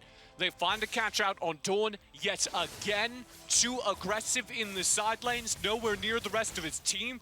And with that dead player, Nova are able to defend their inhibitors, basically reset the game to a neutral state where they have the advantage as the better scaling late game team. And that's the sad part, right? J-Team worked hard for that Baron. They were able to get 2 picks up of Nova after that Dragon. And now they couldn't get value out of that buff due to that death. Yeah, they did equalize the gold leads. They did get more money onto the Lucian. Is that value? I don't know. It's Saber's value. Kind It's a of good hard. deal. It is. For the Lucian, this is one of those characters that does so well in the early game because the range disadvantage doesn't hurt him as much as when you get into the later parts of the game, where one step forward at the wrong time could be game-changing. And that's why Nova should not, I repeat, should not fight in these compressed areas. They have to make sure that they're all scattered so the big shockwave doesn't come in coming from Pan. I know there is Yami's magic shield, but it's not going to help you versus an instantaneous shockwave. So here we go, headed towards the 20-minute mark with Lucian scaling out of this game, falling out of this game. Neon maybe meeting him, but Long's catching up. Long's hitting his biggest power spike, so it's Remake.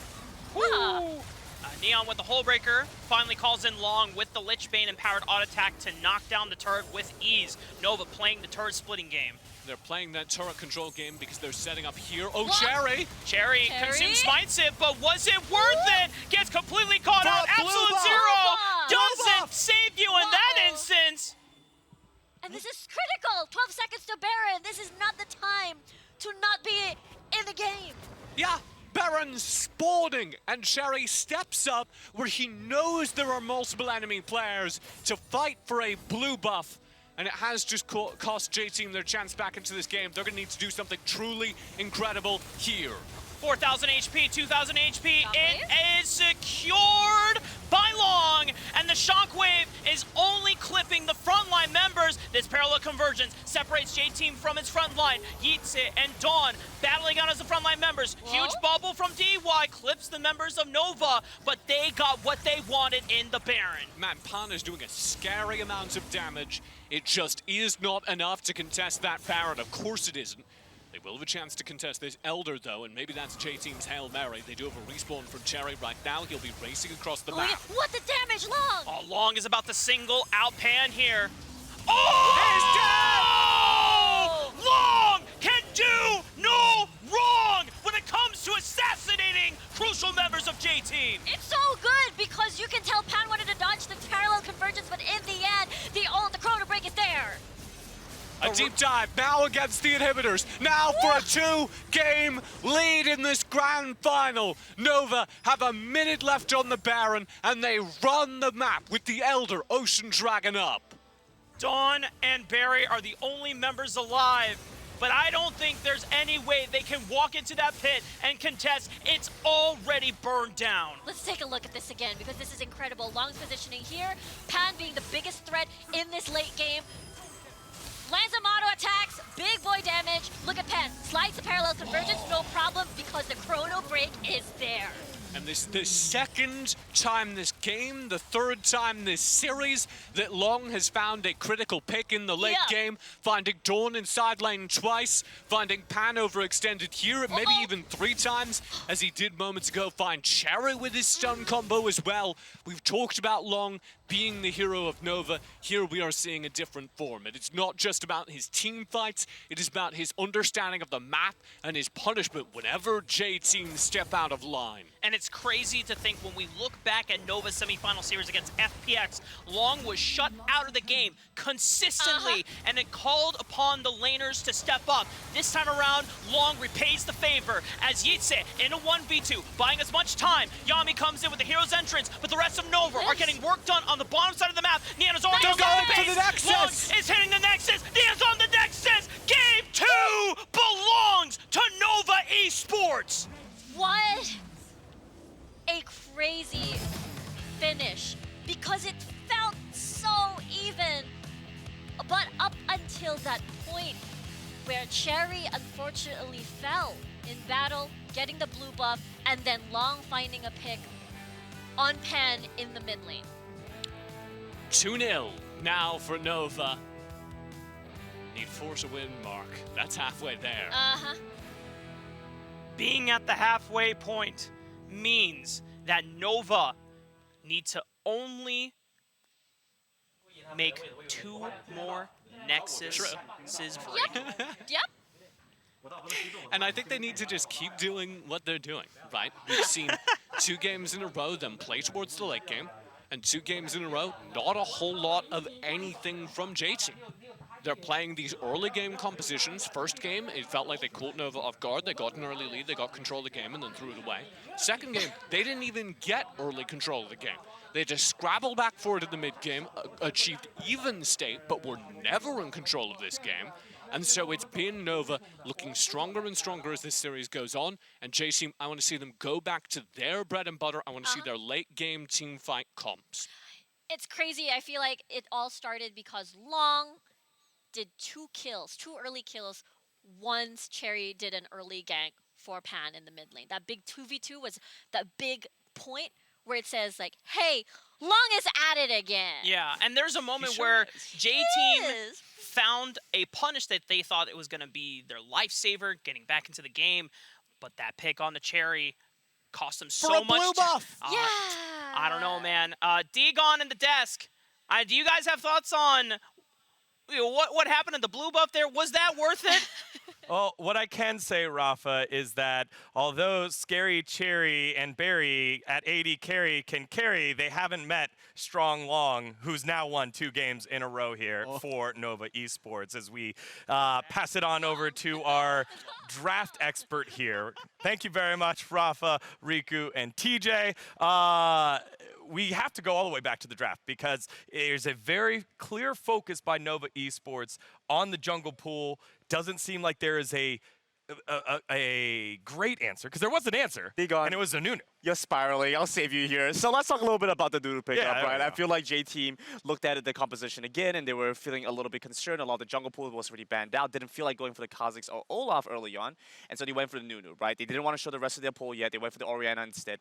I felt like the Nunu was something they had pre-planned, especially once I saw the Siege come through, because it is so stat efficient. I imagine that was the game plan. You build 2 tanky items with the Sunfire and the Brambleback, and you go straight for the Siege Jar, get very stat efficient, get an early game going for the rest of your team, and that's how you get things going. Unfortunately for them, that first fight in the mid lane kind of lost them all the momentum they needed, and from that point on, Pan just managed to get the ball rolling on the side of Nova. Game was kind of lost from there. Yeah, very much so. Again, those early 2 deaths, Nunu was falling behind like, what, 2,000, 3,000 gold within the first 10 minutes. Yeah, exactly. As the game went on, Long just got more and more gold. He's so good at just efficiently farming through the jungle, being in the right place at the right time as well. You know, Nunu, you need to get that early game advantage. He tried to get the early game ganks as well, like you said, in the mid lane. Pan got 2 early kills in the mid lane, got that advantage on Jace as well, and it just kept on rolling from there. Amo? Yeah, well, I think there were some good things about J-Team's draft. For sure, the Lucian Nami, play around Barry DY, I think that's definitely a win condition you can revisit in the series as we go on. But I feel like you need to revise your mid-jungle picks here, make it more cohesive. You want to play to your bot lane, get a stronger mid laner, something to pair up with the Nunu. All right, well, we'll see what J-Team decide to do here. But normally when we do have big reactions, Coca-Cola Wild reactions, that is, it's the biggest pop-off plays sent in by our viewers, you all at home, using the hashtag RiftPopOff. But for today's finals, we're going to do something different. It's our favorite pop-off moments from Icons 2022 in our Coca-Cola Wild reactions of the finals. So, Stuart, let's send it on over to you. What was your biggest couple of moments here from Icons? This is my biggest moment.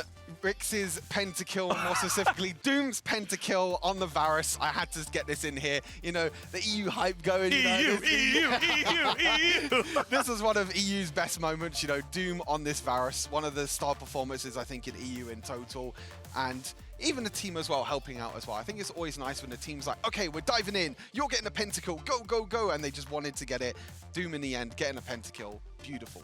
All right. Big penta there and a great moment for all of the EU region. Granted, this one's yours.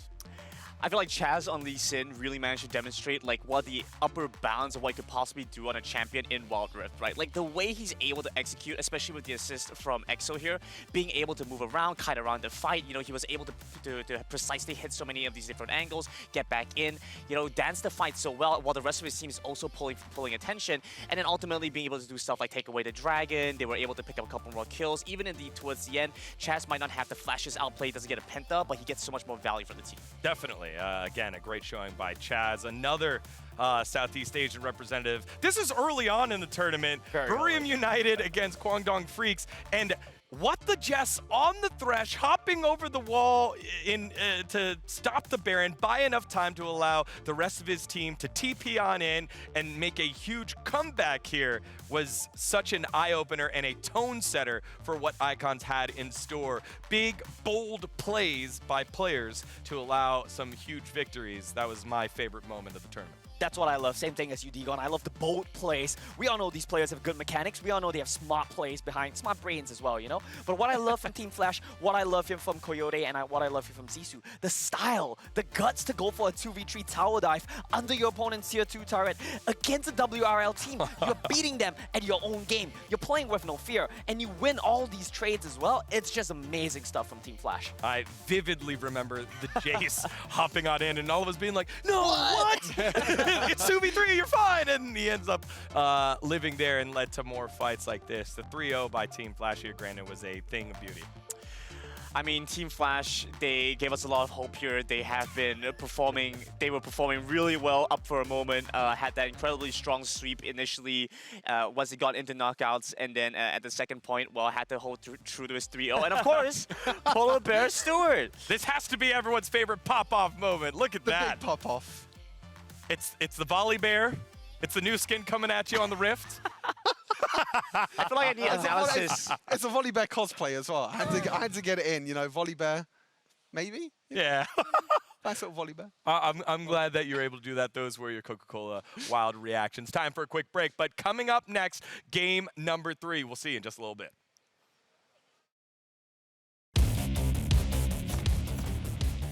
There's something about games. What you doing there gives you real chills. There is one thing that can't be stopped. Feelings. And if you can feel it, it must be real, right? And that's real magic.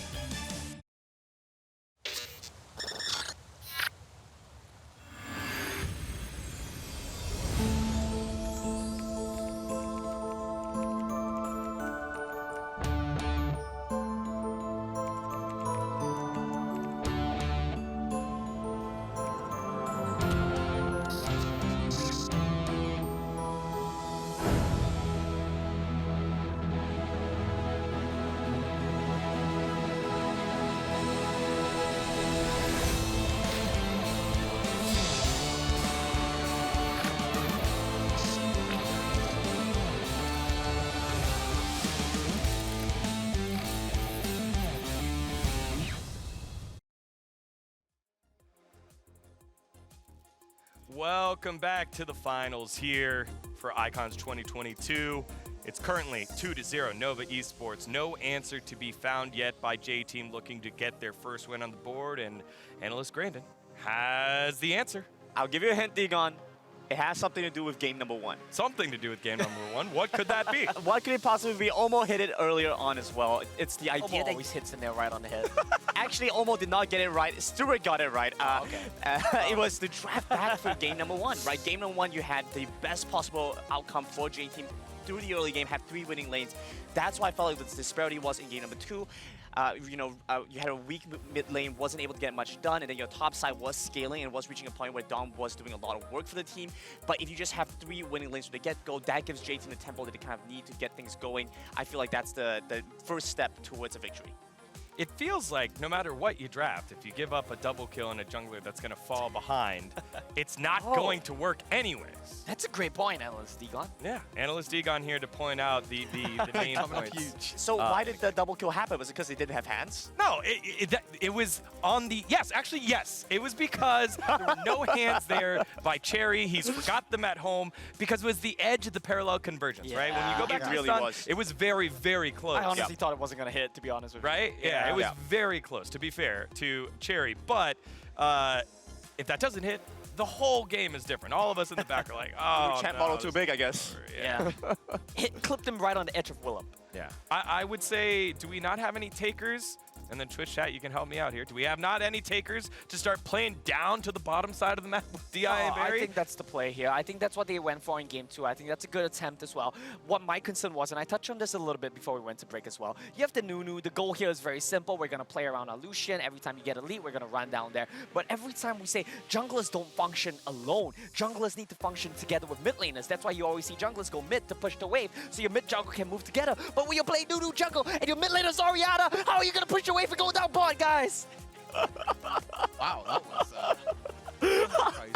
I think I'm losing my mind. I was going to say it. I think you're losing a lot of things. I think you're losing a lot of things. But I think for game 3, I think it's going to be interesting to see if J-Team are going to be able to prioritize their jungler early on now in the draft, because I think the first game they waited till 4-5. Yeah, when they did the Lucian and the Orianna pick 2 and 3, yes, you have that flexibility, but Cherry's champion pool just becomes lower and lower. You had 4 jungle bans in the first phase in game number 2. You then also had Long, who picked Echo early on so they can ban out 2 more junglers, and then it goes all the way down there. Yes, this is the thing. J-Team need to stop banning elite. They need to first pick lead. That's the play for J-Team right now. That's the only play for J-Team right now. But if Nova recognize this and they ban Senna Lee, oh, okay, well, then they'll get Senna or Lee. So this is good for J-Team. J-Team cannot ban Lee. If you ban Lee, go next. But another thing is that Yuumi is going to be open potentially if J-Team doesn't ban this out as well. So do you first pick Lee Sin, but then you give over the Yuumi to Nova, and then Yami can play it with Long, and then it becomes a difficult, another difficult situation.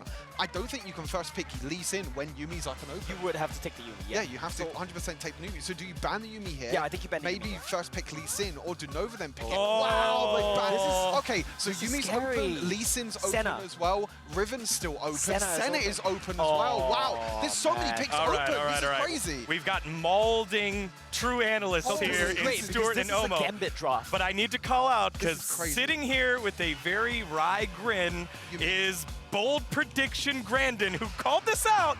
But for game number 5, but he did call this out. We were going to let really strong picks get on through. The draft was going to flip on its head. And he said the person that opts into that was going to get destroyed. You did say that. Yeah, that is true. That is true. Right? I think that the team that starts going for the assassins first and trying to get the tempo is going to encounter some issues.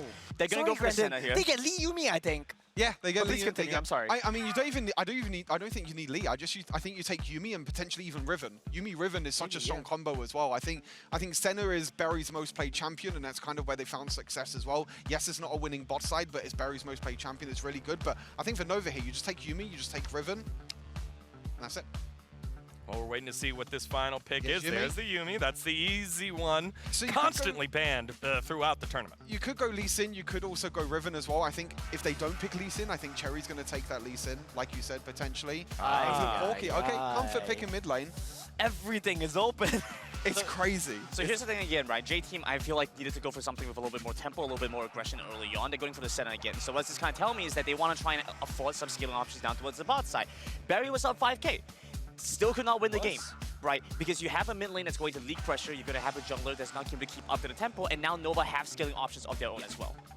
Now I feel like, do you know what the crazy thing is? Is that these teams are waiting so long. There's a least win pick, but these teams are waiting so long to try and pick these champions. You know what's going on backstage right now? There's so much open. Yeah, exactly. There's so much open. They're like, do we want lead? Do we want Exactly. Rivers? There's so many power picks open. Gragas is a new one though. That could potentially be a center Gragas. Immediately. Xin Zhao locked on in here for long, constantly flexing his champion Ocean. He is water. That is long. Long, anything you drink, anything you swim in, that is long. He can play it. He's there. This is usually the spot in the draft with the Yuumi pick, with the Corki pick, where you would snatch an Olaf. But I think for a couple of reasons, namely Long's a terrible Olaf performance, frankly, against FPX, they opt to go for Xin instead, which is a substitute that I think works very well into the center and sticks to the Lee as well. I think Xin Zhao and Yuumi is also a good combo. Yes, it's also a great disengage for the Lee Sin as well. Cherry tries to jump in. Xin Zhao just uses the ultimate as well. Even if Gragas wants to engage in as well, Xin Zhao's a champion that does scale really well into the late game with that Yuumi ped with him. But does this mean that there's more onus now either on Nian or on Iza to be the main carry and the Xin Zhao is now a supplementary carry? Because this isn't scale super late like Jax. This isn't just ticking time bomb. This isn't Lee Sin take over the game. And Digon, this is what I was expecting going into this series. I was expecting games to go more like this, where Long would have to play facilitative champions like the Xin Zhao, enable the rest of his team to come ahead. Iza, Nian would have to be the ones to come up ahead. And now we're finally starting to see that come through, but we haven't seen a top side or a mid side pick potentially if the Corki could still go bomb.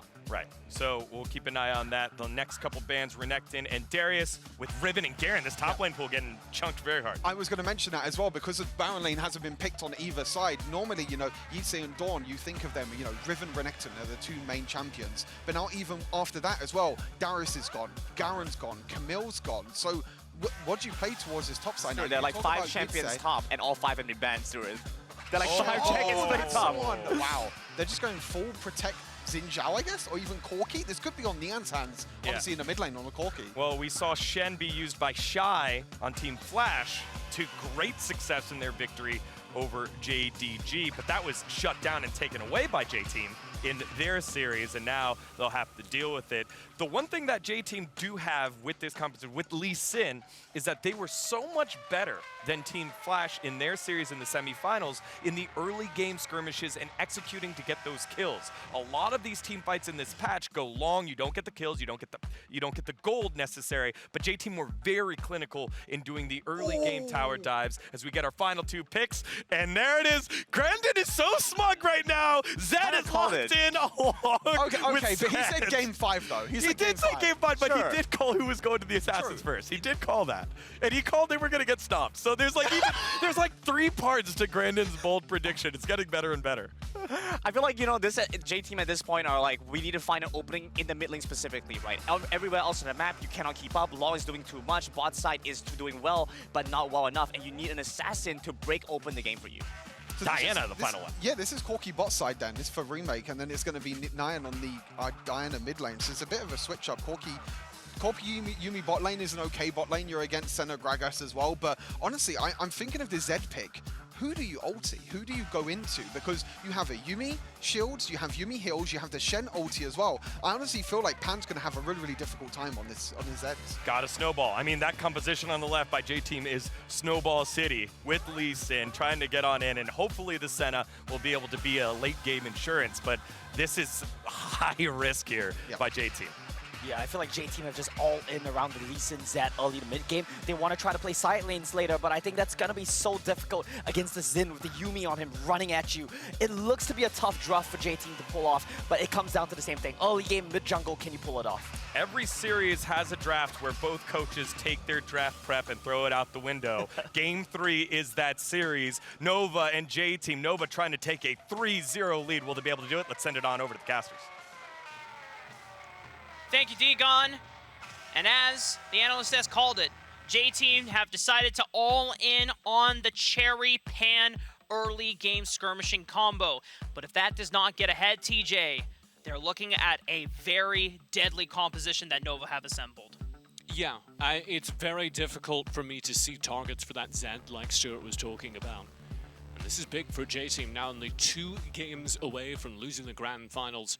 What a run they've made to get here. When you go back to the beginning of the overall Wild Rift Esports season and you follow the WRL, J-Team were dominant in the regular season, the #1 team. But then when it came to the playoffs, a best of 3, a best of 7, they fell in the end to FPX. And it came down to last chance qualifiers where they lost to Nova in a best of 7 and then to OMG in a best of 5. So the fact that J-Team have made it here by chance and have made it all the way to the Grand Finals is already a Cinderella run in itself. Yeah, imagine, you know, starting their journey, they were 5th seed, and then they were like, okay, that's it. But then boom, get here by chance, and they made that chance count.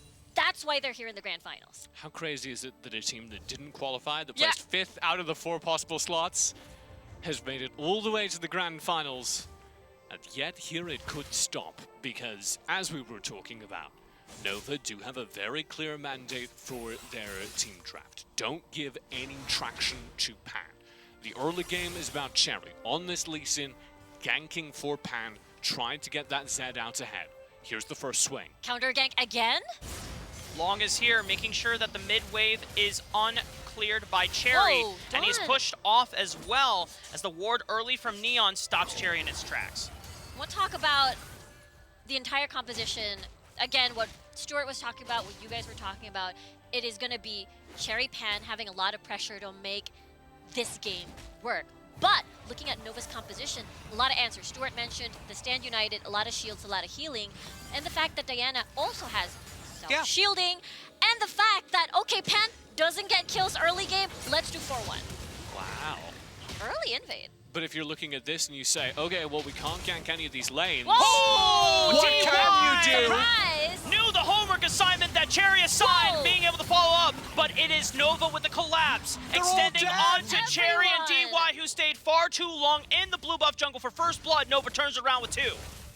And the entire game plan for J-Team is gank mid. That doesn't work because Long reads them like a book, shows up there early, matches the rotate. So they say, all right, let's force the fight into the jungle. Chase down Long, and yet again, he knows what is coming, calls for the rotate in, baits the play, and it is deadly for J-Team. And you know that this was the plan all along because basically Cherry bought a very early Executioner's Calling, wanting to cancel out the early game healing coming from Yami in case Yami joins the fray. And no, it backfires. Nova gets 2 kills versus J-Team's 1. And what's even more disastrous, Dawn had forced Yitse to recall and was winning lane off of a gold lead. Not anymore! Not anymore, because No. Yitse just got a kill and assist. He's back in the lead, baby. So really scary times for J-Team. Yet again, the early game plan has failed. Woo! But Cherry is not going to go into the night unanswered. He finds one more opportunity in the early game, comboing with Dawn. Yeah, I like this start. I like this. I like how Cherry is able to take back what happened earlier. Look at his lead right now when it comes to the gold over Long. I think it is an amazing start. Nova, though, I love the response. Okay, explosive cast, body slam, right onto Yami. And he's incredibly chunked out. It's just a Yuumi, but the Yuumi can't be singled out because Long and Remake fire down on Barry. DY's arms are too short. He can't reach him. He's left chasing a cat, unable to catch up, and Nova get more gold onto their bottom lane. Remake looking really big in a game where he is a primary damage source for Nova. And that damage source is going to rely heavily on how Nian and Yitze can set up later on in these early game fights. Or in these early game fights as we head towards our first objectives. This is going to be our first Rift Herald and the Infernal Drake on the Rift in just 30 seconds. And J-Team, with their Lee Sin and early game power, Lee Sin set, are going to try and set the tone for the game. What does that look like? Well, it could be either Rift Herald or Infernal for them. It depends what they're thinking. Infernal, really good late game. Rift Herald, really good if they want to snowball right now. And that's going to be important, right? Because look at Barry. He bought a Proto Belt. So we're thinking of fighting. Proto Belt into Root. They want to make sure that they land everything because look at Nova's team composition. not very tanky, especially at the early phases of the game. You get one, you kill one. They're swinging for Infernal. Chasing, matching here. Oh, Cherry was waiting in the bush, but Long's got a cat on his back, and he's got the heals, he got the shields. Yitze coming in with the stand united. Another early attempt for J-Team thwarted by Nova. What a combo! Final chapter ties down Cherry and Barry, and then they drop the package right on top. It is disastrous for J-Team. And you do not want to give Long an early lead. We already saw what happens if he gets early kills. He's 3-1-2. He's not going to die. Yami's going to keep tagging along with him. And Long on this Xin Zhao, a champion that we have not seen that much in the tournament compared to the likes of things like Lee Sin, Kha'Zix, all champions that have a lot of early agency. Everyone forgets about Xin Zhao, and if he can just 1v1 someone, he outstat checks anyone in the game. And he can take a hit as well, especially with Yami riding along. Here comes another fight. Cherry looking for the play. Smash. Dawn with the showstopper slams Long into the ground. Gets a flash out. Dawn has to tank up as much damage as he can. Good haymaker. Tanks up the brunt of the damage. Flashes away. Gets out. But now it's up to the rest of J-Team. Can they follow up? Can they look for more onto Yitze? Pan coming in with a flank. Yitze flashing forward, but doesn't realize there's a Shadow Ninja on the other side of the wall, who's now looking to clean up the pieces. Here comes Neon. Neon moonfall onto one. Already singles on another. It's down up the Pan. Death mark on the remake. Can he single him out? Can he get the damage? Burst is almost enough, and he clips him. Pan is on the other side. Yami is chasing him down with Neon, and they're looking to tie down the Rift Herald. What was that? At the end of the day, J-Team, it felt like they were winning that team fight, that long-run team fight, but Neon was still alive all along. Takes advantage of the low health bars. Let's see, though. Pan got the fruit. He's back in here, poking and prodding away. Barry coming over the wall as well. There's no smite available yet. Long can just burn this down. That's the smite. That's the Rift Herald. Pan played that fight so well on the Zed, demonstrating why his team entrusted the game into his hands. But right now, Riku, it is slipping through their fingers. Yeah, every single time you think J-Team is ahead, Nova just denies that away from you immediately. This looks so good from J-Team. Honestly, get to see Dawn flex his set powers right here.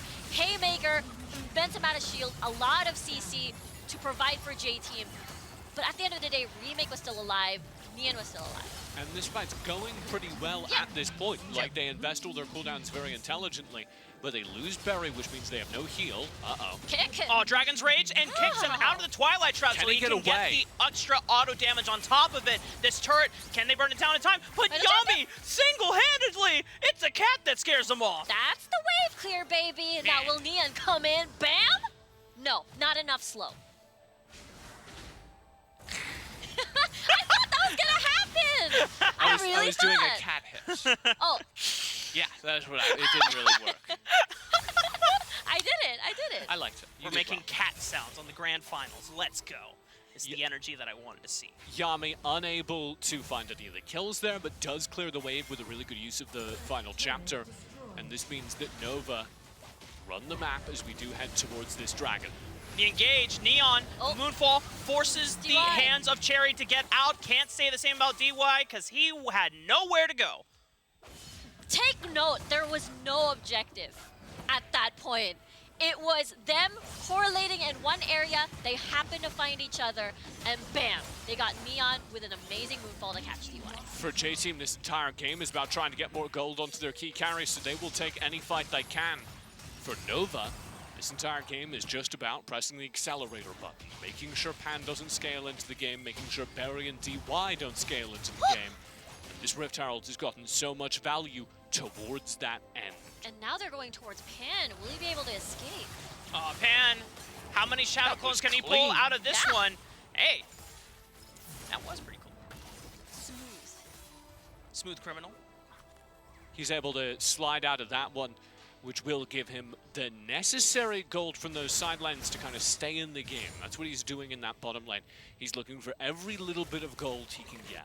But he's not on a Hull Breaker. He's not Hull Breaker Zed. He is Team Fight Zed. Yeah. So now for J-Team, how will they be able to wait for these objectives, for these 5v5s, for these skirmishes? As long as there's no dragon, Nova, on the other hand, are happy that this game is going slow. Yeah, he really wants this turret.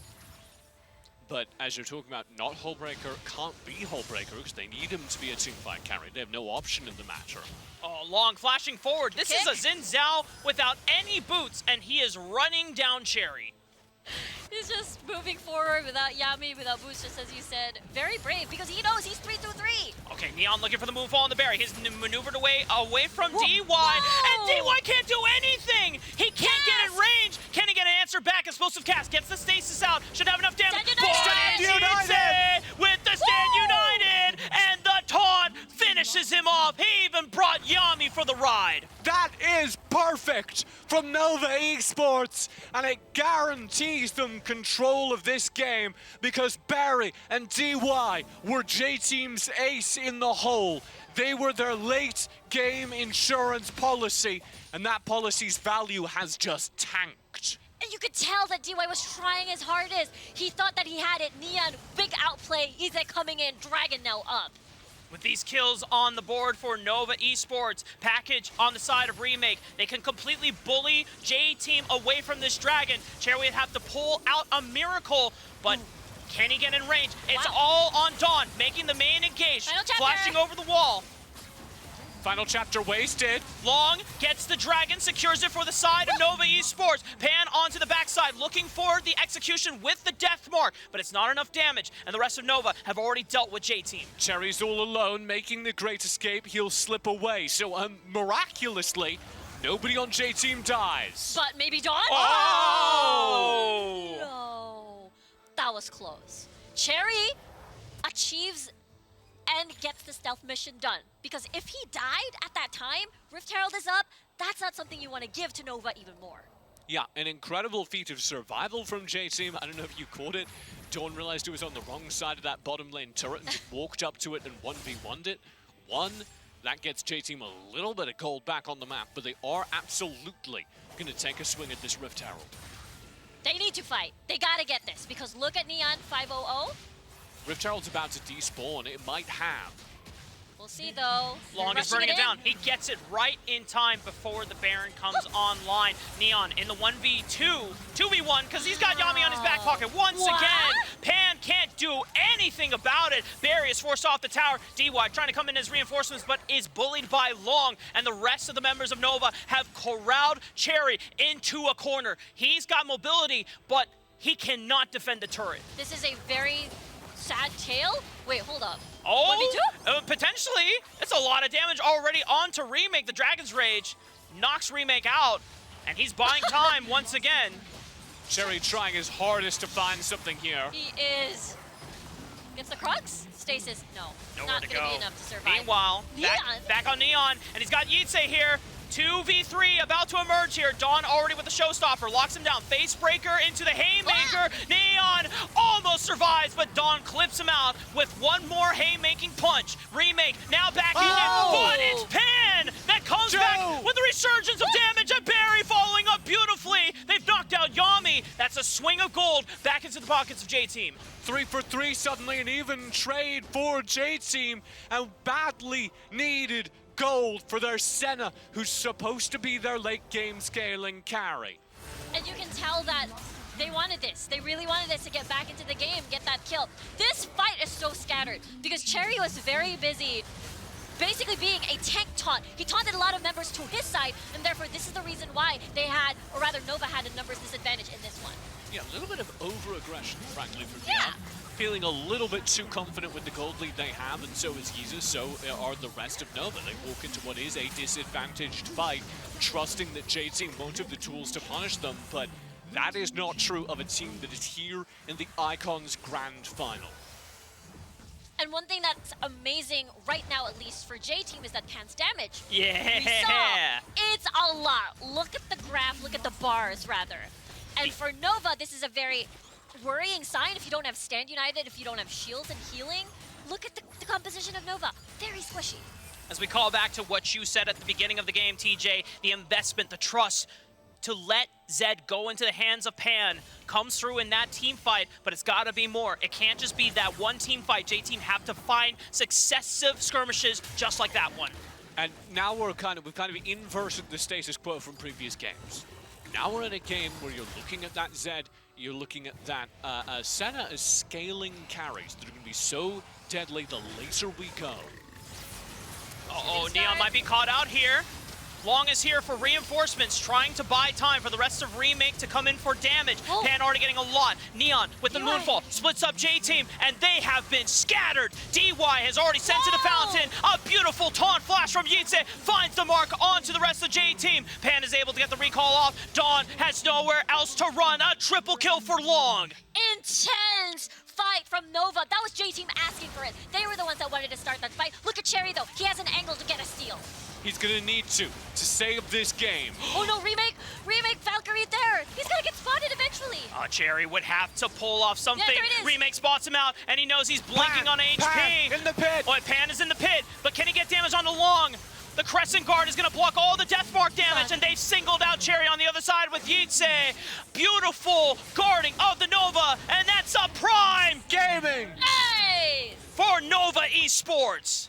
They control this perfectly, and J-Team, I don't know why they force a fight here. As I was talking about, they have a really good late game composition, but they feel the need to start something. Maybe they thought they had a player caught out, and the chain of events quickly balloons into an untenable team fight. This is a full 5v5. They're at a massive disadvantage, and they've given over the Baron now, and on our screens in the corner, you can see this Elder being burned down. And the package from Remake, he's completely fine with giving his life. He's not even giving his life because he's got Yitze with the Stand United to make sure he doesn't go down. He eventually gets clipped by Dawn, but Nova have done all that they needed to do to secure the Elder and possibly the game. That's crazy coming from Remake, but Yitze falls. Pan finds him with the Death Mark. Can he find more onto Long? Crescent Guard prevents any damage further coming out from the Ninja.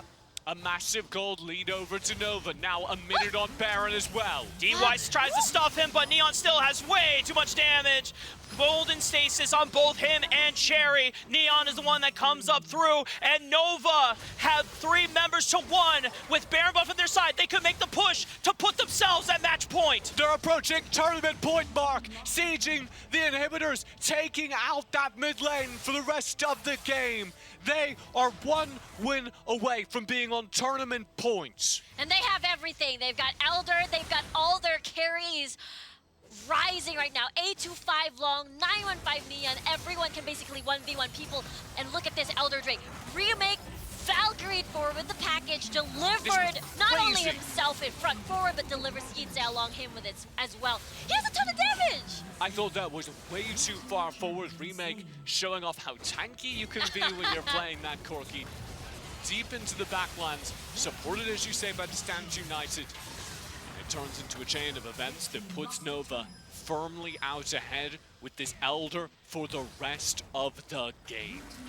And it's crazy how you know how far ahead Nova is. They can go 1-by-1 and 1v1 you. Here we go. Showstopper right onto Long, but he's got the final chapter from Yami. They've locked down Pan. That's a major assassination gone from the side of J-Team. They are looking to Barry to be the last one that can defend the base alongside Cherry, but Nova still have 5 members strong. They're diving the fountain. They have so much confidence. They can drop members and don't give a damn. Nova Esports bring themselves to match point. In the fountain! In the fountain! In the grand final! Nova Esports dived the fountain to put themselves 3-0 in this best-of-7 series.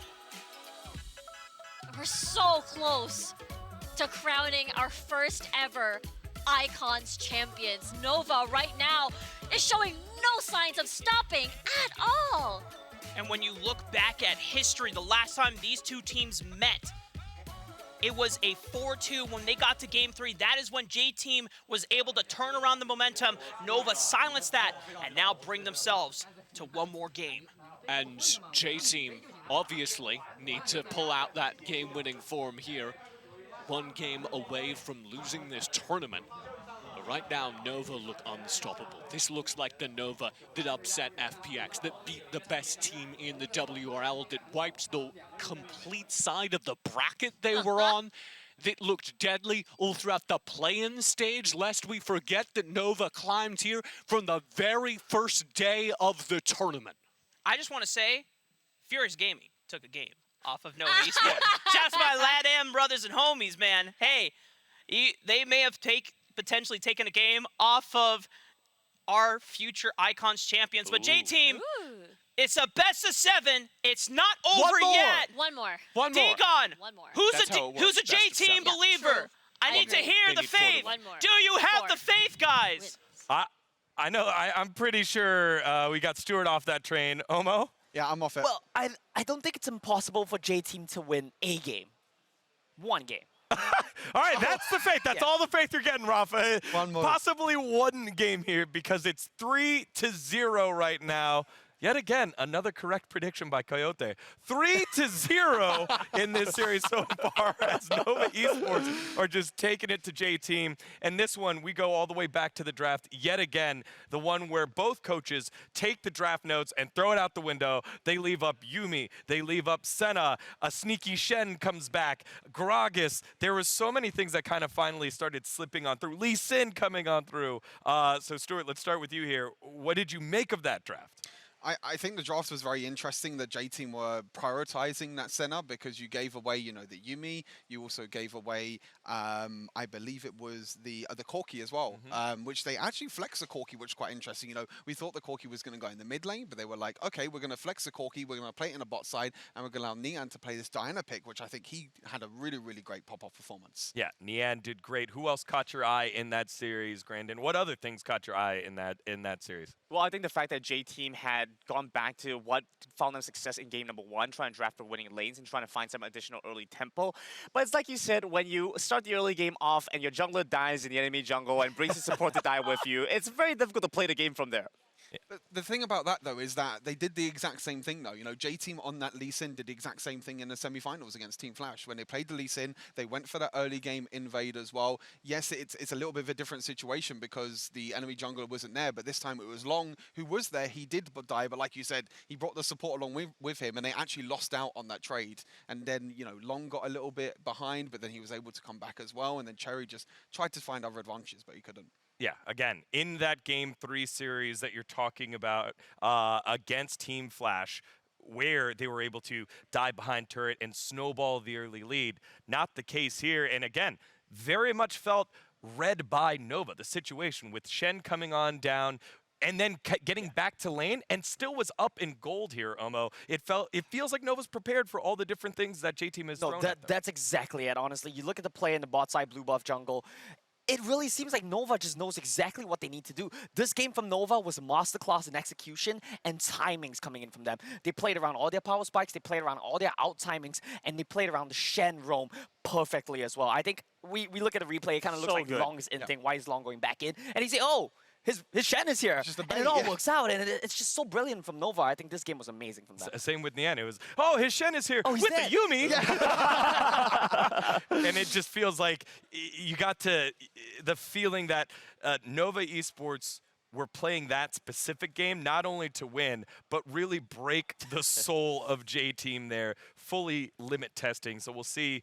what is left of J-Team here, as they do still have the opportunity to bounce back, but it's going to take a big, big effort. And here, we've got some big news for y'all before we go to break. Star Guardian is making its spectacular return this summer after 3 years. Whether you play League, Wild Rift, or Legends of Runeterra, there's something for you in this year's event. Visit StarGuardian.com to learn more. Here is a quick sneak peek. Woo!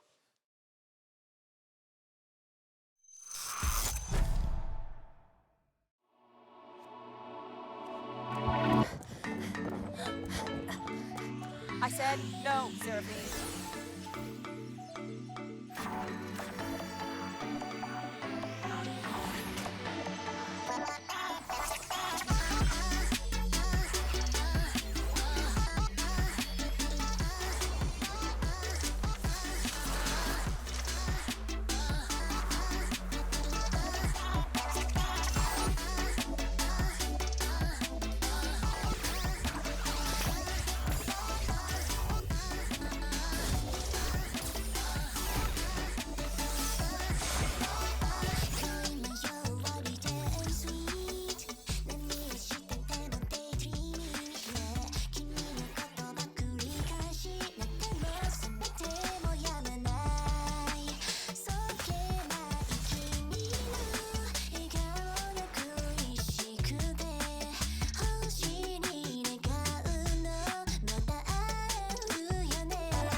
Hello and welcome back to Icons 2022. It's our grand finals 3-0, and we got to see our first sneak peek of Star Guardian. That was sick. No one else? Anyone? I wish Riku was here. Yeah. Kawaii! I'm so excited for Star Guardian Zaya finally coming to Wild Rift. I've been waiting for that skin for so long, and we get the redeemed version as well. I'm so excited for Star Guardian. If J-Team got a buff because J-Cho dropped a song, why does Nova get a buff for Star Guardian? Something's not adding up here. This is kind of unfair. You are right, Brendan. Yeah, what's going on? Why did they get a buff? Why did they get a buff for Star Guardian? Okay, hear me out here. It's not over just yet. J-Cho just needs to drop an MV right now. And JT can still reverse sweep this. All right, well, good luck, JT. Was that Star Guardian Fiddlesticks? I think I don't know. We saw something there. Something. We'll see. Head on over there to the website again. 3 years since the last Star Guardian series has been out, and the fact that it's all encompassing across the, league ecosystem, the Runeterra ecosystem, is going to be a lot of fun. But we've got business here still to handle. 3-0, maybe bringing out the brooms to see if it's a full sweep here by Nova, because J-Team has not had the answer. And again, the trophy on full display, and it looks like it is going very much to one side of that stage, because Nova's been in full control and never really felt uncomfortable yet. And there's a main reason for that, a consistent reason, because the best player in the tournament, Long, has been pretty dominant here. Stat Stewart. Yep, he got 10 kills last game, which means he's getting ever so closer to 100 kills. He's currently at 99 kills. So all Long needs is one more kill. Please don't say I'm jinxing this now. He's not going to jinx it. Yeah. He has 4 games, at most 4 games to get 1 kill. Long needs one more kill to get 100 kills this tournament, which is absolutely crazy. Crazy stats, you know. I think Long has definitely been, you know, for me, the MVP of the tournament, and, you know, one of the MVPs in this series as well. I think he's stepped up again, and he showed why he was the MVP in China as well in the WRL. You know, while we're talking about Long, while we're talking about the best jungler in the world, I'm kind of getting a bit of flashbacks right now to Brendan. You remember Horizon Cup? You remember when we had Darken Gaming, Hueba, the best jungler in the world, lead his team to a trophy at the first international event that we had? I'm getting deja vu. I feel like we're seeing the same thing unfold with Long here. Junglers rule the world. I don't know what else to tell you guys. Better jungle wins. Next time you use your solo queue game, just look at the international events. Look at icons. It's a jungle gap. Yeah. It's always jungle gap. It's always jungle. Yeah. Yeah. Sorry, Thunder Talk Gaming Z. That was that was a great matchup that we set up that didn't quite pan out there in the finals. But in this one right now, we've had so many spotlights across J-Team's whole journey, but none of them seem to be working right now, Leonard. And it feels tough, because that last one, we know Nova was styling on J-Team to close it out. It's rough, because J-Team, honestly, they've tried a couple of things at this point. I mean, we got to touch on that right now first, right? Yeah. There's Long's 99 kills here. Yeah, 99. He just needs one more kill to get 100 kills this tournament. There it is. There's the stat confirmed. We can get the camera onto Long, and let's double check his jersey number. What is it? I think it's... sure. Oh, yeah. 99, yeah. Maybe that's the cause. Maybe he can't get any more kills. Maybe that's the maximum number of kills he's allowed to get. Actually cursed now. Yeah. He's got 99 on his shirt. He's got 99 kills. Oh, no. Oh, no. This is not looking But good. yeah, I mean, back to business, right? J-Team, the rough thing for them is not that they've lost 3 games, it's the manner in which they've lost all 3 games. They've tried basically everything at this point. Game 1, 3 winning lanes. Game 2, strong winning bot lane. Game 3, a little bit more scaling, and nothing has stuck at this point. At every venture, every avenue, Nova has answered them back in kind. Well, it kind of feels like Game 1 was their best opportunity, because they had that 5K gold lead they just couldn't close out. Games 2 and 3 felt like, hey, something early happened that shouldn't happen, but wouldn't normally happen, and it altered the game with the Nunu dying early, and then the early invade and being absolutely read by the team. Yeah, the early game, you can call them little early game misplays as well. Like you said, you know, the Cherry mid lane gank, which kind of didn't really pay off for them. Then the early invade as well, again, didn't pay off for them. And Nova is a team that, like, you know, if you don't get them behind and if you don't get them on the back foot, then Nova is just a team that, you know, they like playing these scaling comps. They've been playing the scaling comps every single time as well. And when you get to a point of the game,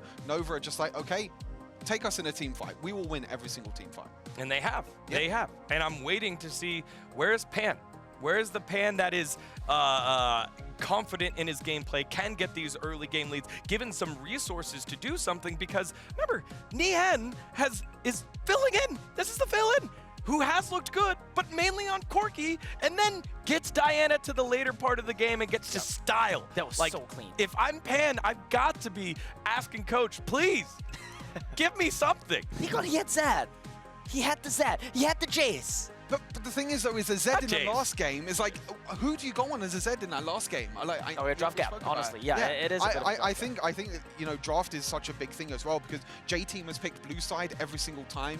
Every single time they've lost, so the losing team always picks which side they're on, blue side or red side. J Team has picked blue side every single time, and it's not really worked out for them. Now, do they maybe try and find something new? Maybe do they go onto the red side now? I don't go think for that's a different. the answer. No, different I game don't think plan, that's the maybe. answer. I mean, but then you're just losing on blue side every single time anyway. Well, you're so gonna I feel lose like worse you have on to. red side. I mean, the problem is you have no bans. You already have no bans. If you swap to red side, it's kind of gonna get worse. Honestly, we saw that last game as well. They had no bans on blue side even. It's just a really rough situation for J Team. And honestly, it comes back to what you said as well. Jungle pool gap. Yep. You have forced to ban away so many junglers. They just need to ban Wukong. I mean, we also saw in that third game, right? A lot of the top side champion pool was banned away, right? I felt like that put a lot of pressure on the top side, Dawn and Ise. I think Ise has a good chance to do decently in his matchup when he's just given a standard lane, right? Standard lane, right? Whereas I feel like we haven't seen very much from J Team so far is a side lane that's able to put and apply pressure. Even in that first game, they had a top side that ultimately fell off, was outskilled. I feel like if they're able to get an early game lead, give space to the top side, maybe there is a world where Dawn manages to split push his way into a victory. That's the problem. I always have a lot of hopium for something like a Zed Lee Sin side lane in the mid to late game, but when you've got a Diana building a Warden's Mill, building Crystalline Reflector, Zhonya's Hourglass, having a Shan Yumi come in on top of her as well, it's so difficult to play side lanes. It's just rough. Nova has had amazing drafts this series. And the Shen able to roam early yeah. and get the gold lead. Like, if you roam early like that on a Shen, you should be punished. You should be down, you know, a kill worth of gold. But because not only did they get an assist, but also a kill, Iza goes back to lane and says, hey, this wasn't so bad. Not too bad. Chilling. Who needs creeps when you can just farm kills? He lost like one creep, Degon. There was like he lost one wave. He lost like, the wave was lost to the minions anyway, because Dawn was winning the lane, right? He was zoning Iza off. So realistically, the only thing he would have got was going to be that one last creep coming on the turret anyway. So honestly, very minor loss regardless, was able to get away scot-free and build a really strong lead for the rest of his team. Now, I think that what needs to happen here is that J-Team just need to reprioritize, right? I think Barry DUI in the bot side is not going to be the answer for you ultimately. I think it is. Maybe, I think it is. They've tried 3 times. It's time to try something different. They tried one time. They drafted the Lucian one time. I think they drafted the Lucian one time. They went for the Senna as well, trying to go for the scaling on bot side as well. I want to see Draven trash. Yeah, I want to see Draven. I want aggression from the bot side because you're gonna lose anyway. You might as well lose with style. I mean, we saw it as well against, you know, Flash Wolves. That was the game that they picked Draven Thresh in a bot side. They played aggressive. They went in, you know, DY as well with these level 1, level 2, level 3 engages, playing really, really aggressive during their bot side. And that's what they did. And then Cherry was playing towards that bot side. The early game tower dive in the first game as well. That's where they got their advantages. And when you pick a Senna, you can't make them early game plays. So I want them to ban out the Senna this game. Don't go for that again and go for something more aggressive. And that is something that we've kind of skimmed over as we said, oh yeah, J-Team lost the early game on the invade, but where that actually manifested was that Cherry was unable to help defend Barry from all the early game dives behind the turret, in between turrets. Next thing you know, Senna was 0-4. Yep. 0-4 Senna, who's like, okay, we're scaling. Like, no, you're very, very, very far behind. Like, this is not going to work. So that allowed then all the styling from Nova to get themselves a victory and really just kind of put the damage there to put looks like that on the base of J-Team. I know you're trying to stay loose there, Barry, but that also feels like the mental state right now. You gotta get some sort of modicum of success. If this was a best of 2, you're swept. Or a best of 3, you're swept. If this is a best of 5, you're swept. This is gonna take a monumental mental fortitude showing here from J-Team to get all the way back, to climb the mountain that is long. I love that you raised the point about the mental as well. That's kind of why I thought the J-Team could take the series 4-2. But that's also why I said that if Nova won, it could be a 4-0. Because both of these teams are very momentum-based. You see it when they win games. They play so much more confident from game 1 to game 3 in the series against Team Flash. J-Team look like 2 different teams. Once they get going, they can really get going. Unfortunately, today, they haven't quite found the steam just yet. No, they have not, as looks like we're getting closer to starting our game number 4. Just making sure everything's great for with the players in our grand finals with the first ever Icons Global Championship title on the line. And history to be made. Again, as they said in the video, there's only one first. Yeah. There's only one first champion. Yeah. And right now, Long and the rest of his squad have 3 wins and almost 2 hands on the trophy. Oh, they have hands on the trophy. More hands in J-Team right now. J-Team's still trying to warm them up. You know what it is? Yeah, it's just cold. Let's get the hand warmers going. What if we're gonna pick a composition here for J-Team that is quintessential J-Team, and I'm gonna throw this one here to Omo because I feel like Omo has very strong opinions on draft. What do you want to see? I think you have to keep the Lee pick. I think that's the pick that Cherry has been the most effective on. You could even say the only pick he's been effective on. And that means they have to get rid of the Yumi for the Yummy, whatever you want to call it. The Yummy Yumi, really. You have to get rid of that one for sure. And that's really such a tough situation to be in because you're on blue side, betting Yumi, trying to draft Lee Sin. Digon, I wish I could give you a good answer here, but we're grasping at straws for J-Team. Strong bot lane plus Lee Sin. That's what I would say. Okay, strong bot lane plus Lee Sin. What do you got for me, Stuart? I honestly think they should go to red side. I honestly think the red side could be a play. I think, you know, you're losing on blue side every single time anyway. I think if you go over to red side, then you have 2 picks compared to 1. Yes, you might have to ban out, you know, the Senna, the Yumi, you might have to ban out these enchanters, but honestly, you get 2 picks compared to the 1, you know, first pick as well. That could be the difference, I feel like, in this draft. All right, and then Analyst Grandin, where are we going with here? We pulled out the crazy assassin composition already. Look. And they lost. And they lost. Which was also within my expectations, right? There's a lot of pressure on these teams right now. Yeah. There's a lot of pressure on J-Team, and there's also a lot of pressure on Nova to close this one out, you know? No, I think Nova actually. I disagree with that. I disagree with that. I feel like there is still going to be a lot of pressure for Nova to clear this one out, especially in such a dominant fashion, right? Being the first ever Icons champion, I feel like there's a lot of pressure on them. J-Team, I look towards their top side, and I have to say, at this point, after 3 games of Don winning his lane on 3 different styles of champions, on champions that are winning in lane, that's supposed to win lane, champions that are not supposed to win lane, he has won lane in all 3 circumstances. And I feel like it's time to reward him for his consistency in these past 3 games and give him a champion that he's able to carry on in the 4th. He's had Riven. He's had Set and Shen. What more can you give him? And he's done well in his matchups. Yeah, sure. And he's done well in his matchups, but the rest of his team is demanding attention from the rest of the map. I want them to play much more stable in those other lanes and let him receive attention and see if he's able to get them going. But I don't think it's Pan that's like, hey, I need more resources. It's Cherry going, hey, this is the lane I'm ganking now. Oh no, we're dead. It's like, I feel like it's more on Cherry right now to focus on that top side of the map and make something happen. Well, Digon. When you get into the finals with your jungler being a Wukong one-trick, it can get a little bit rough. No. I don't think you can discredit Cherry like that. If it was as simple as banning away the Wukong, I feel like teams would have already done that. That's what I've been saying, Grandin. I've been saying ban away the Wukong, Grandin. Able to take away the game. You did say that quite a lot. I said that constantly, ban away the Wukong. Yeah, he was begging Team Flash to ban the Wukong. Unfortunately, I don't speak Vietnamese. I do speak Mandarin, so that's why Nova have been banning the Wukong. So you've been giving them the secret tactics this whole time. Coach Omo. I mean, it's pretty obvious, you know. You look at the playoffs, literally, I believe 7 out of 8 games, something along that line. 80-90% of his games in the playoffs, prior to today, Cherry has played Wukong. Yeah. There was a lot of fear from Barry, from Pan, from Dawn, as you see Barry and Cherry on this total kill leader list, with Long currently leading 1 away from being 100. And again, we just wanted to give you the perspective here. Xingdu as well had the opportunity to play in the play-ins. All these guys had the opportunity to play in the play-ins here, but RQ's Chaz as well at number 2. We got to see his Chazix over and over again getting a ton of those kills, and the Lee Sin. Yeah, I think it was like 20 kills or something. Yeah, it's magnificent performances coming from Chaz. But what I'm taking away from these stats, from the 2 teams we have on the grand final stage right now, is that play-ins buff is just broken. It buffs your stats, it warms you up, it gives you experience.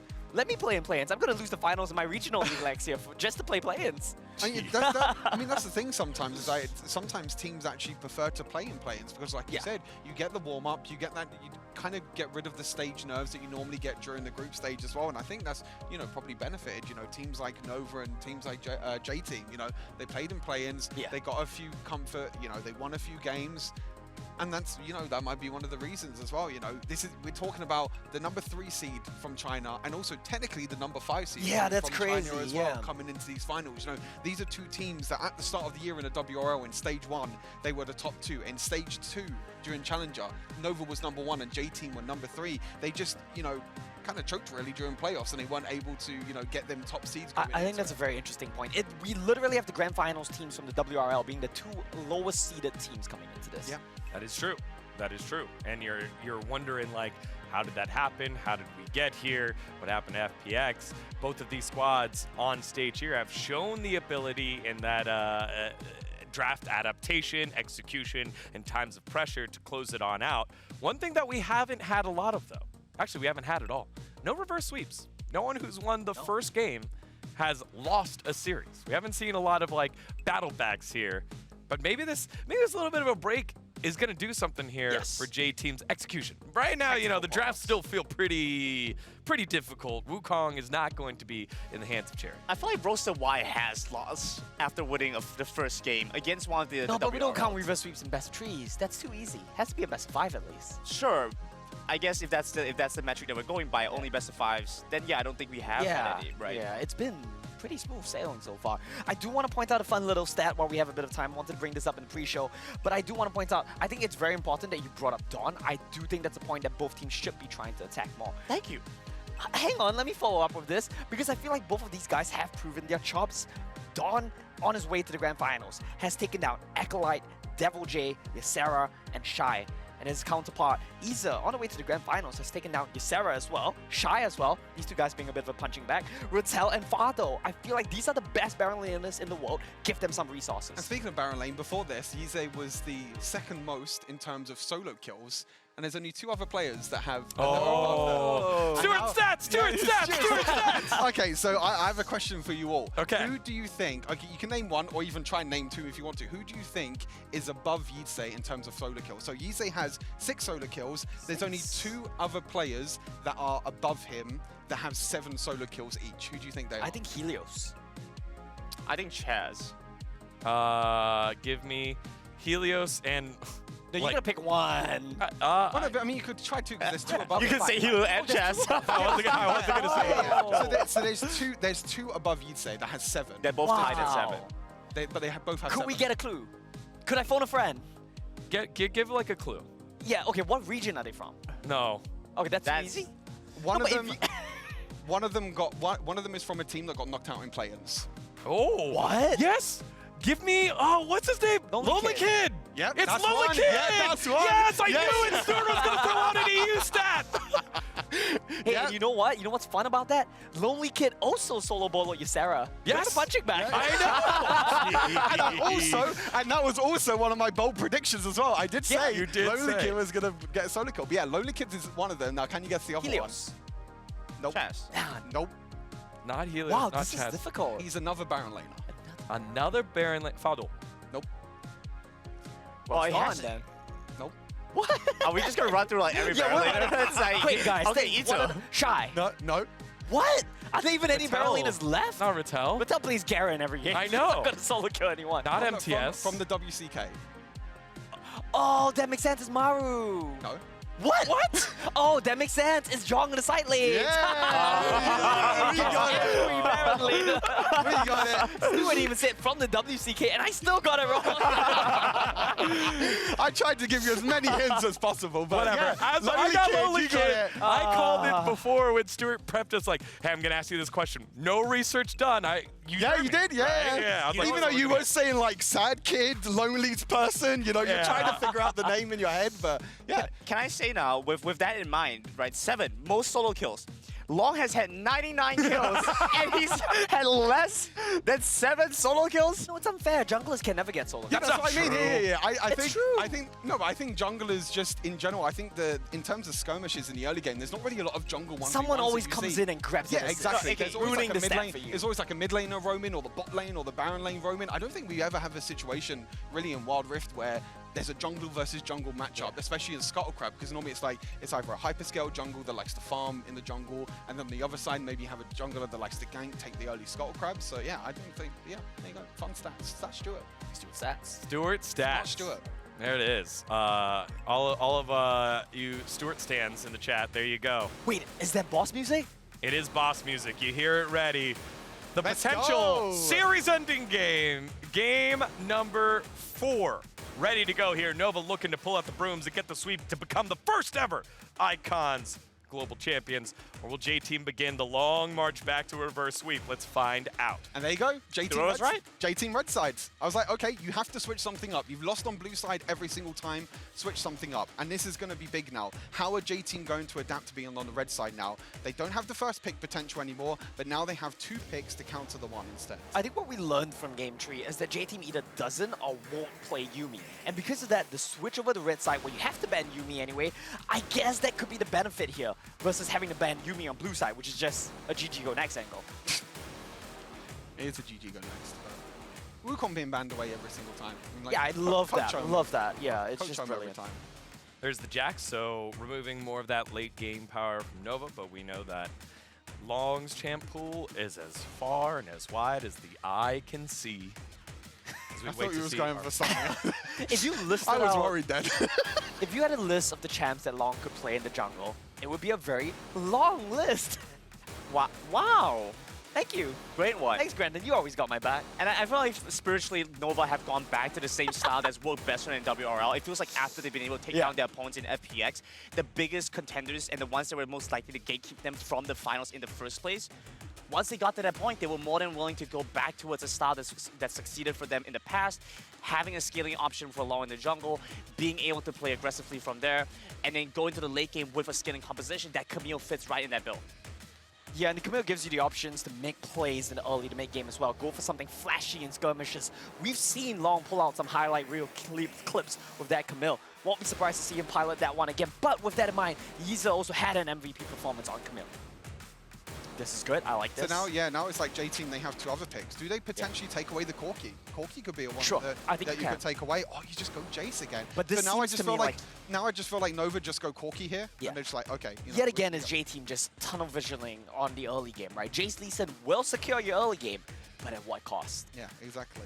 Comfort picks really as well. Sure, I feel that's like fair. J-Team. To be honest, Pen had a great showing on the Jace in the first game. I think his damage, his pokes, pre-Dragon fights, pre-skirmish setups was fantastic. It's just not enough to close out the game at the end. All right, so Camille going to the top side of the map. Show. Yeah. And there it is, the Corki. Corki. Yeah, there's the Corki again. I think this is fine for Nova. Again, you're playing Xin Zhao. Xin Zhao's a very good champion into Lee Sin, into Jace. Loves to dive in. You know, Jace in melee form, Lee Sin as well, but also they go for Riven now. But again, the way that I see J-Team's comp is like, okay, we want to go in. Xin Zhao is the perfect champion for that. You just use your ultimate, you knock everyone away, and all that engage that you have from J-Team is basically negated. The 2 big things I want to take note of in this draft right now is like, firstly, what Brandon said, barrel lane matchup now going to get a lot of attention. Camille against Riven, whoever gets a lead in that matchup is likely to snowball. You want to devote all your resources there. But I really love Nova sacrificing their top side of the map, just showing all 3 picks there, just to make sure that they would not get counter-picked by J-Team 4-5 from Red. This is really good stuff to secure their bot lane, ban away the trash. Really smart from Nova. They know J-Team are going to throw the Gambit down in Dragon Lane now. This is a little surprising to me. The Oh, Alistar ban. being banned by J-Team, right? I feel like this Yeah. could be a great angle for the Alistar here. They need some form of disengage. Maybe something like the Gragas could still come through. Nova have so much engage going for them. You have the Camille going through, you have the package, you have the Xin Zhao, and then whatever you want to finish off the composition with just rounds off that composition.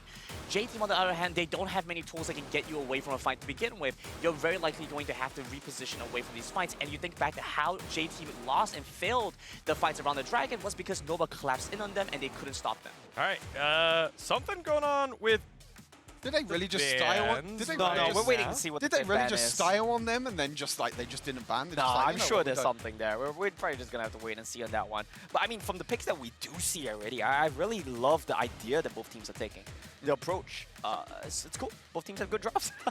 We'll get an update to you with what is the status on draft right now, as it does look like we're in a holding pattern. And there we no, go. Oh wow, Karma was one that I forgot about. Wait, Karma is still up. Yeah, I completely forgot. I mean, Karma is really a champion. It's that game hasn't really one had a all lot over of- again. I mean, it Yeah. hasn't really had a lot of priority at all in this series, which is quite interesting because, you know, Karma for me is like more of a supportive champion. You can play her in the support role, but you know, the WRL teams love to play in mid lane, love to play her in the dual lane as more of an AP carry as well. So Now it's over to Remake. I feel like Remake just picks Orianna, Ziggs here. Ziggs is open. Ziggs can be a pick for Remake. There's a Rakan. I honestly feel like this is a Ziggs pick. Rakan Ziggs is a really good combo. You use the quickness from Rakan, you use the Mega Inferno Bomb as well from Ziggs, and it's a really good combo. And Remake has performed really, really well in Ziggs, and there it is. Ziggs is a checkmate angle right here. You look at the things that this secures for you, the combos that Nova have access to right now. Like you said, the Rakan Ziggs combo. You have the Cocky Ziggs Perma-Scale, Perma-Wave Clear combo. You have the Camille Ziggs, Hextech Ultimate them into Inferno Bomb, side lane on someone combo.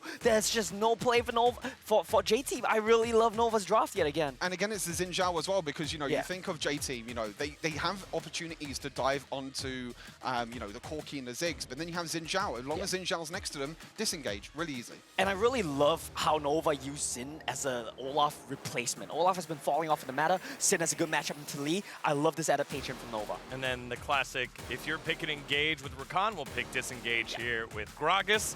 It doesn't necessarily fit with the rest of the Engage composition that you drafted in 1, 2, and 3, but they do have themselves an AP answer here. But I think the good thing is that Gragas sometimes is used to isolate a target. You know, you can isolate a target. Yeah, you can isolate a target with the explosive cost, maybe the Ziggs, maybe the Corki as well. All right, so with that just confirmed as well with League admins, Nova deciding not to ban. They're just that cool. They're just that cool, just like, we don't need a ban. We don't need to ban Karma, one of the most banned champions in the game. We got it. You guys can take that one. We'll take our 2 picks here. Game number 4, and the first of possibly many match points, or maybe the only match point needed. Nova versus J-Team. Let's send it on over to Rafa, Riku, and TJ. Well, Digon, this just could be the very last game of the Icons' first ever Global Championship. And it is Nova sitting on stage in a moment that I'm sure will be carved into the rest of their lives, as they need win only one more game to be the first ever world champions in Wild Rift. And J-Team, as we get these cameras on them, are looking a little more dire. It's a little more depressing to look at their side of the stage because they, well, all the pressure is on them. Yeah, this is it. This is do or die for J-Team. And meanwhile, for Nova, we talked about that they're 1 game away from being the first ever Icons Global champions. And if they do win this one in a 4-0 fashion, that's cementing them truly how dominant they are in the entire world. They beat FPX to get here. They took on the best opponents in the bracket. And they stand here not even looking phased so far. We were talking between games. Our biggest criticism of Nova so far this series has been that they look like they're having a little bit too much fun. Last game, Neon was getting a little too aggressive. Yeah, we saw even outside of the Rift, before the draft even started, we could see smiles from Nova. They were stretching. They were in a very good mood. They got a 3-game buffer, man. True. But if Nova want to clinch down this series, they need to tighten up for potentially the last game. And if J-Team want to somehow come back in this, they have a game plan. It's get Cherry gold early. Here he comes trying to steal away some jungle, and he is on vision. They will know about him. And look at Long right now, rotating quickly. Even Neon, they want to get this collapse? No. So the entire game plan for J-Team is to get Cherry an early lead. There's a lot of squishy characters over on Nova. If Cherry on the Lee Sin gets early gold, he can pass it around, get burst damage, win the game. Yeah, DY tried to get back into the river, but out of position, not on the same sync up. Here. But Dawn is forcing the flash. You can see that everyone is throwing hands at each other just because they know how pivotal it is for Cherry to get online early. What a crazy start to a Game 3 played on a knife's edge. J-Team win the skirmish. They're going to get both of these Scuttle Crabs, so a minor gold lead for their star carry in the early game. And the fact that Cherry didn't even need flash. Very flashing forward. Gets the flash out of Remake. Can they punish here? Cherry is going to stay here. They can prep a dive. Remember, he still has flash. He can make a play over here. Looking for Yami. Yami doesn't have sums from the prior exchange. Cherry still has flash, as you called it out, Riku. The rest of J-Team forcing them temporarily off the turret, but they can't look for the dive. But this is what map control, tempo control looks like, because J-Team had enough. Uh-oh. Nian? He'll be fine. I think. No! Nova! First blood for Nan! Remember, guys, this is the mid lane that came in substitute for Nova, originally a Baron laner, and said, I can role swap, I can fill in for the team. And we saw his performance when they went up against FPX. Truly remarkable, truly just very stable. And the fact that, again, Pan held onto his flash with that 1v1 trying to run away. Neon trusted his skill shots, and then he got that first blood for Nova. And up against FPX, we saw Long, the star player over on Nova, get shut down, which meant that the game fell into the hands of Neon, into the hands of Yiza and Remake, who stepped up. Here in this series, it has been the Long show all series long, so much so that Long stands on the precipice of being the first and only player in our international history to hit 100 kills in a single tournament. He's at 99, Mark. And it feels like he might do it in a manner where he's just crazy when it comes to his champion pool. He is unchallenged, not only right now as we look at it, not only his champion pool, his performance, his consistency, and it's just everything. Always at the right place at the right time. Yeah, it's that rotation. Here we go. Like now. DY doesn't have flash anymore. They punish on it. Remake finds the kill. Stays at 99 kills. Remake able to find one, which will get more badly needed gold onto the key carry, the Ziggs of Nova Esports. Barry looking for the collapse on Along, forcing the flash out of him. He's got Cherry in his back pocket alongside Pan. They force him away from the river. Really good signs of life from J-Team here as they bring the entire team to bear on a Rift Scuttler, maintaining control of the Rift as these Drakes come up. I think the biggest difference is that, yeah, Cherry is still lingering around this corner, hunting Does for he Long's dare? head. Do it. Will he? Oh!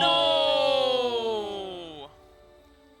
And that means that Nova Esports maintain control of their side of the jungle, but don't have any extended control of our next objective. 17 seconds away from Rift Herald and Dragon. And J-Team do have the burst damage early on to win this fight, if only they can coordinate well enough. And it all boils down to Cherry again, building up Yomu's Ghostblade, wanting to get that damage in. Rift Herald, we might see the early 4v4 because as you can see, Neon and Pan are doing a big 1v1. Remake though being forced out of his tower because of Barry's bulk. They're starting Rift Herald up in the top side, Neon dueling down bottom for a kill. He's about to package forward here, but the rest of the 4v4 is on the other side of the map. It is the explosive cast from GY, scaparating the map. Cherry with the Dragon Strike by the two-man knockup. Long is taken out by Barry, and the rest of J-Team have the damage to secure the first. No! Wait! Who got the Rift Herald? DY secures it, but Remake gets a revenge kill onto Cherry. EJ might continue this though, we'll see. No, not enough range, too risky, but Remake kills Cherry. Pan chasing forward here versus Neon. Cherry lives into the second half of that fight on maybe 1 HP, and Remake correctly sees an opportunity to get a little bit more gold, poking over the wall. Gotta love this team fight though. The kick coming from Barry in the back line with the Transcendent Embrace was just beautiful to watch. And at this point... Look at Cherry right here. 1 HP, the shielding keeps him up, and then he just steps a little bit too far forward. And Remake says, yoink. Yeah, really sneaky. Bomb clips him, man. And now the rest of J-Team. There's still a Dragon to fight over here. Yeah, J-Team in control of a game for kind of the first time in a while. Slightly behind in gold, but they do have the Rift Herald in their pockets. That should give them the leverage necessary to fight for this Dragon. And I think it's a really good sign for J-Team. Imagine they're 0-3, by the way, in this series. And looking at how they've been playing so far, very aggressive. Look at Cherry finding these flanks, finding these kills. The big target here is Remake. If Cherry can find a way to shut down Remake, that's kind of the first item on the agenda. He's gotten a lot of gold early, and he can do the most damage in this game by a mile. Remember, Dawn is not here, 4v5. Itse on to the aggressive. Going forward with a hook shot, forcing DY to body slam over the wall. Our fight resets here. J-Team backing away, scared of the Nova engage. They need to find one through their burst damage. Use Cherry to start the fight. Pick off key targets. Pan gets a little bit of burst damage down on a Neon. Rift It's Herald Yami in forward. Mega Inferno Bomb. That's the 100th kill of the game for Long. And Nova Esports can continue the pressure. Yitse has got Barry and the rest of J-Team wrangled up here in the blue buff jungle. 100 kills this tournament to Long, and maybe a Dragon to their name. They're still pretty much healthy at this point to keep going. Look at Neon. He wants Cherry's head. Yeah, Cherry was pushing in the mid lane, gets the Rift Herald unlocked for the mid turret, but gets singled out and forced away by Neon. That ensures that the Dragon will go over to Nova. DY still sticking around. DY tries to steal it, throws out a cast, doesn't make the steal happen. Long secures it. Here comes Pan, and a 1v2. Dawn's coming. Can he get the damage out? Dawn is coming, is making the charge. Long blinking, but doesn't fall, and Dawn is too late. What a fight. It was so straggled. Absolutely, Rico.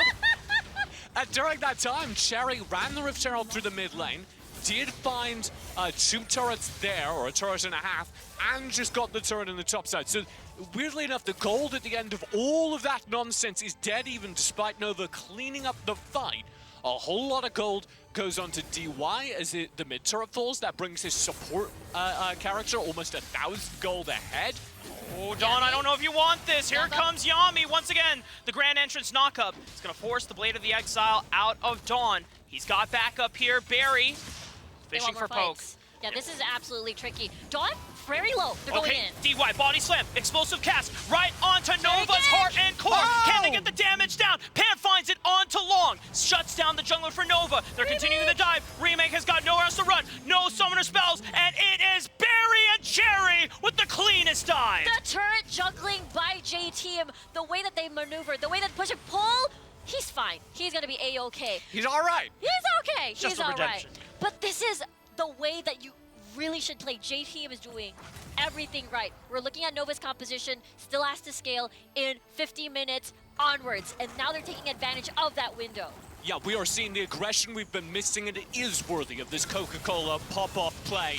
As look at this dive, looks so scary, but Remake is the instant focus. The way that Cherry immediately refocuses as the Mega Inferno Bomb comes in, they use Barry shielding to amp up the attack, and they find key kills heading into this second Rift Herald fight.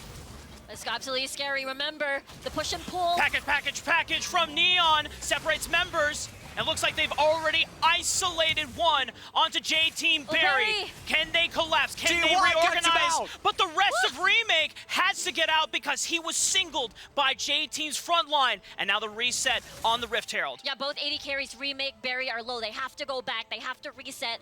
Not committing just yet. Vision-wise, it's still pretty good for both of these teams. And again, the Barry almost died there. DY saved him. So things to watch as this fight continues. Remake doing massive damage, doesn't have Mega Inferno Bomb yet, but will again. Also, Neon doing really well in this game. Will have a lot of gold. It's down to Cherry in particular to find those kills. Cherry forced the flash there. But then another fight on the right side. Barry's been picked off here by Neon, and now Nova can collapse. They have the numbers advantage. Here comes J-Team. This is the burn on the Rift Herald. Cherry, can he get in? He has vision, but he can't see the objective. Long secures it once again. Cherry has to force to give it up. Mega Inferno Bomb ensures that he can't recall just yet. The target prioritization of Nova, they're able to get Barry very easily here. And again, Nova doing everything right. Rift Herald in the top side as Nova continue to press forward, continue to do everything right. Here comes Yami. Grand entrance, quickness, they've charmed him up. Pan has got nowhere else to run. He pops the stasis, but it's only delaying the inevitable. A flash away. The tactical sweep. He doesn't clip him, but it's his flash. He ensures the kill. You gotta love how Nova is adjusting through J-Team's playstyle.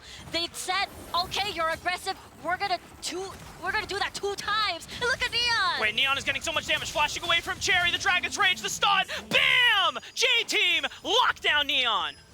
A massive pickup for J-Team. I don't know if it's enough to stem the bleeding, though, as their gold lead has evaporated as Nova continue to find fight after fight, kill after kill, and they are scaling. This is going to be a scarier Remake in 5 more minutes once he's completed his second item. This is only Luden's Echo that is doing all of this AP damage. You can't disrespect Remake Ziggs. It has been taken away from him the entire series, and the first game he gets it. He is dropping damage like bombs, baby. Literally. And imagine what TJ said. It's just a Ludens. He's even building a tier, which means he's expecting this to go through the long haul. He's expecting that Cherry, Pan, and Dawn are going to be constantly eyeing for an opportunity to eliminate him. DY finding the body slam onto Long. I don't know if you want to tangle with this warrior. And Yeats is coming for the flank. And Yami is able to tangle that into a two-man knock of the rest of J-Team. Have to find a way, but here comes Nia with the package once again. J-Team have been separated at their very core. Cherry running for his life, popping the stasis, but it only delays his death. J-Team once again routed off, and Bear is the only one left standing. And Nova came into this tournament with everything to prove. They're not a legacy League of Legends organization. They're not a name that League of Legends fans will have known, but they're a name mobile esports fans will have known. And here in Wild Rift, they are stepping up, moments away from closing out this game and winning their first ever World Championship. We're heading into 14 minutes of the game. 2 dragons secured by Nova. Let's take a look back at that fight. It all started because of the engage, the powerful engage that Nova has. You've got hookshot, you've got hextech ultimatum, knockups, everything. If you isolate a certain target, everybody's pretty much squishy on the side of Nova. You clean the fight. The target prioritization again of Nova is just insane. It's perfect. They know exactly who to focus, and every time J-Team make one of these mistakes where they step a little bit too far forward, we have it from Dawn, we have it there from DY, Nova punished them perfectly, saving cooldowns. Long used his ultimate right when Sherry wanted to re-engage and potentially turn the fight. Nova took the entire front half of that battle without spending anything, had everything still up for the second half. Cherry was trying to link off of Yami and find Remake with a kick flash. Could not get in range. Clutch exhaust. Yeah, instantly used the exhaust. Remake not having any of Cherry. Cherry, one of the few members of J-Team that still has any gold to their name and can do serious damage to the key carryover on Nova. And one thing that Nova has now, they've won the 5v5 team fight earlier. Now they've got the 4-1 split push that Yize will always win against John in a 1v1 standpoint. Collapse coming through. Jerry, you gotta run, buddy. Yeetsid doesn't get in range. Can't lock him down with the Hextech ultimatum. And this entire time, Long was cleaning out the top side of the map, took away a whole bunch of jungle farm, and set up vision. With the Baron on the map, J-Team have to know they are playing with their tournament lives on the line. One teamfight loss could eliminate them from Icons and crown Nova world champions. Looking for the pick right now. Dawn and Cherry trying to link up onto Yeetsid, but he's got too much mobility. And Cherry is forced to flash, but he knows that the rest of the cavalry is coming in. Yeetsid with the Hextech ultimatum locks him down with the hook shot. He clips him. Precision protocols, enough damage. DY with the explosive cast trying to link him up. Leewall Long in the 1v3, but he calls in Neon for backup. And the rest of Nova have to retreat here, have to bide their time, waiting for cooldowns. Yami with another grand entrance. Yeetsid looking for the hook shot. If they get enough damage here, they can push it. They can take everything. 2 dead, including the jungler. J-Team don't have enough to control this map.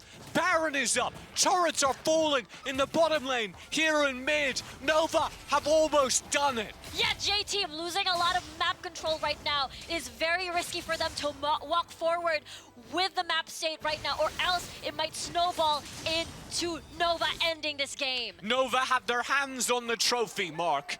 They have one palm pressed firmly up against the trophy on this stage as they look for one more good fight. They have an 8,000 gold lead. They have a scaling composition. And the only thing they need to do now is not screw it up. And bide their time for the Elder Dragon to spawn. Nova can play the slow and patient game. Wait for J-Team to come forward. It is on them to make moves, and it's on Nova to punish. And the only thing Nova need to do is keep bullying J-Team, keep taking away their jungle, keep growing this gold lead. And I feel like the only angle J-Team could take, a very, very slim chance, is Yize split pushing without teleport, but I don't think it's very difficult right now. A kick onto Yami, they stun him down. Grand entrance in the quickness, no way he gets out. He's out of there, baby! J-Team can't even get a pick onto the support, and Neon is looking for the collapse package. They chain onto DY. It's still a 4-on-4 for Nova and J-Team, and J-Team have health bars advantage. They might look to pursue, but you gotta be careful about Remake's damage. This is the best chance J-Team are gonna get. A 1-for-1 trade. Their support for Neon. Looking for it, Grand Entrance doesn't clip it. Mega Inferno Bomb only gets Dawn onto the backside. Tactical sweep, looking for Cherry, looking for Yates. Dawn about to fall, and Nova final win. Double kill over to them. Nova, it's just one They're more. just going Barry, down they're there. gonna go down the mid lane. If you take out Barry, you They're just guarantee going. they are going for it. Don't even wait for the 38 Elder. seconds. There it is. Nova and a Prime Gaming ace will do it. This is them blasting through the grand finals and engraving their names into the cosmos as your first ever Icons!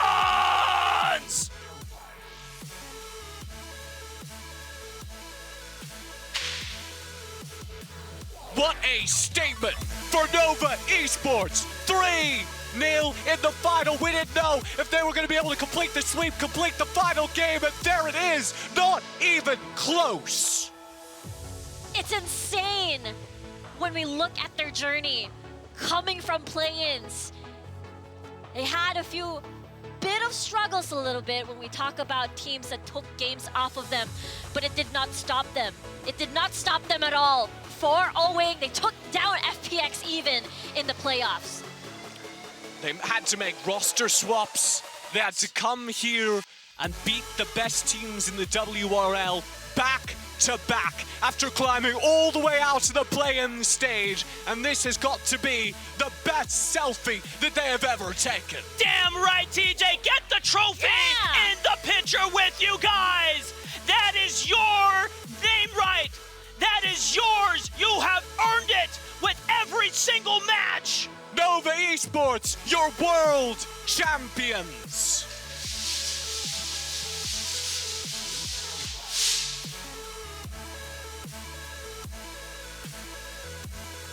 And it doesn't get better than that. The first ever world champions, earning Nova Esports a legacy that will remain in Wild Rift for years to come. And I want to go back and talk about some of the struggles that Nova Esports faced to get here. You mentioned it before, Neon was a role swap from Baron lane to mid lane. Their main mid laner was Guoguo, someone that brought in Long from the LDL, from the RNG squad, and said, hey, Wild Rift is coming out. I think we have a chance to be big. Come with me. They get on to Nova Esports. Guoguo and Long are the main jungle mid duo. Guoguo can't make it to the tournament. That dynamic is shattered, and Neon has to step up, be the mid laner, and the rest of Nova adapt. They fit the play style. He steps up, but of course Long, one of the greatest players we have ever seen to grace the international Wild Rift stage. Exactly, the best jungler in the world. That is Long. And the fact that when we look at Nova as an entire team, from play-ins, we've always spoken the name Long. But when it comes to an opportunity where we see him being constantly targeted, the rest of the Nova squad steps up. And it is inarguable at this point, so I'd like to underline it. Long is maybe the best player in the world, definitely the best jungler in the world, and the only contenders for the title of best player in the world are on his team.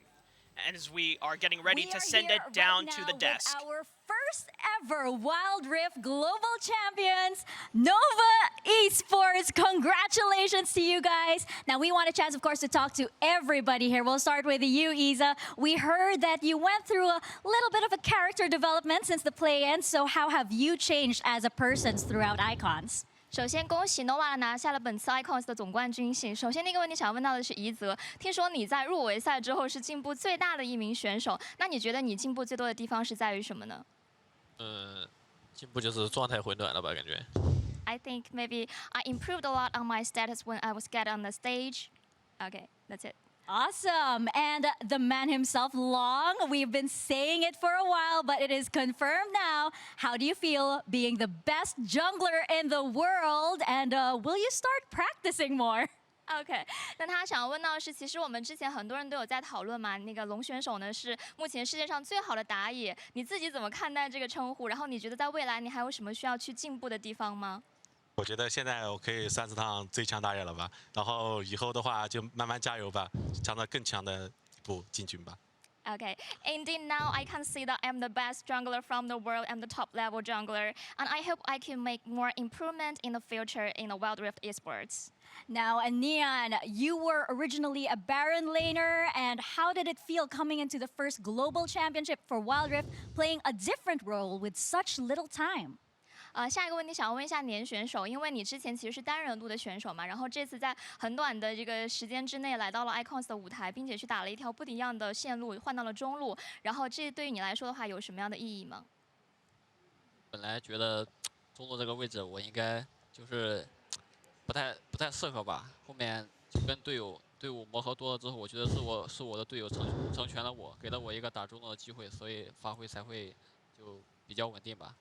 At the first of the beginning, I thought I'm not suitable for the mid laner. Maybe I thought it gonna be like a hard time for me to substitute for this status. But however, our teammate just give me a lot of the encouragement and support, so I can just make with the full condition and ability to do well in the mid laner. Oh, look at that, the full team supporting him. Now, Remake, you are a very interesting person. You are probably the most hard-working person here because everybody had a break, everybody got to see the city, but you chose to spend your free time actually still practicing even more. That's very selfless. That's a lot of sacrifice. So what do you think was the biggest thing you had to sacrifice for Icons? 下一个问题想要问到 Remake，我听说你是这次 Icons 最勤奋的选手之一，因为在大家可能都在有一些休息啊，或者说是想要去看一看新加坡这个城市的时候呢，你一直都在坚持训练每一天。想要问一下，你觉得这次 Icons 当中你牺牲最多的是什么呢？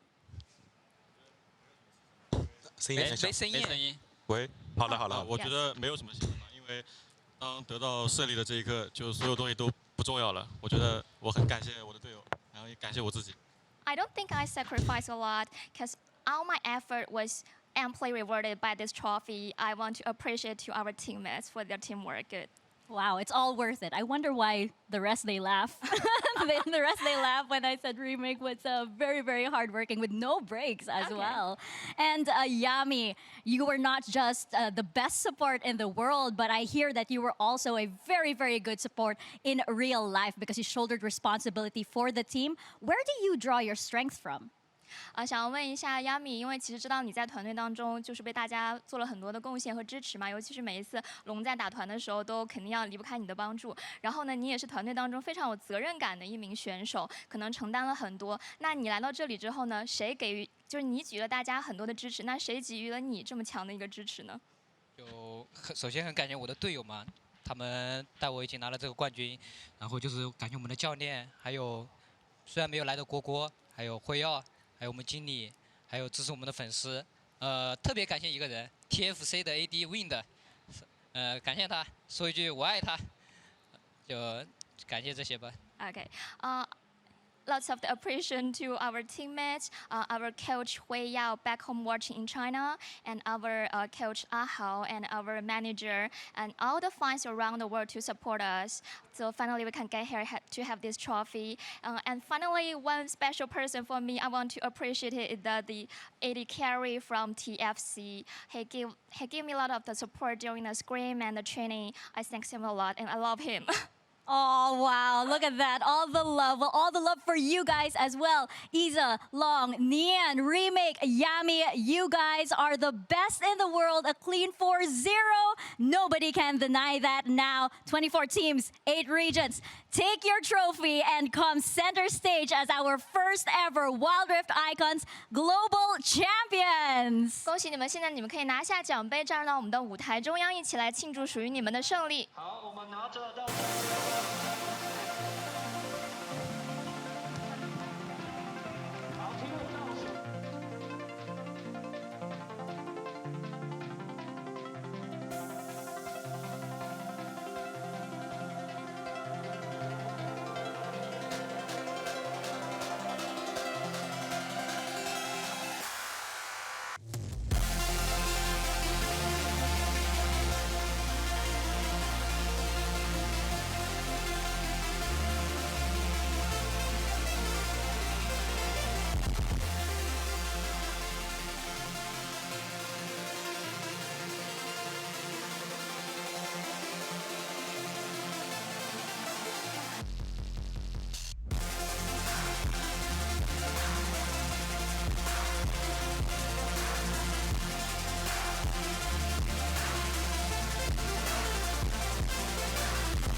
And there you have it, the first ever champions in Wild Rift. It's Nova Esports with a dominant 4-0 victory over J-Team. But it's not just this series that solidifies their place in the history books. It's the whole tournament, the journey that this squad took in the first ever Icons Global Championship. And the skins.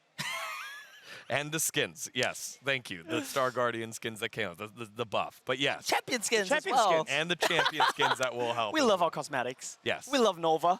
I think what you raise is the biggest thing for us to consider as well. The growth that we've seen from Nova, coming in as the 3rd seed from the WRL, having some rough games and play-ins, to now 4-0. We've seen a lot of 3-0s. This is the first time seeing a 4-0.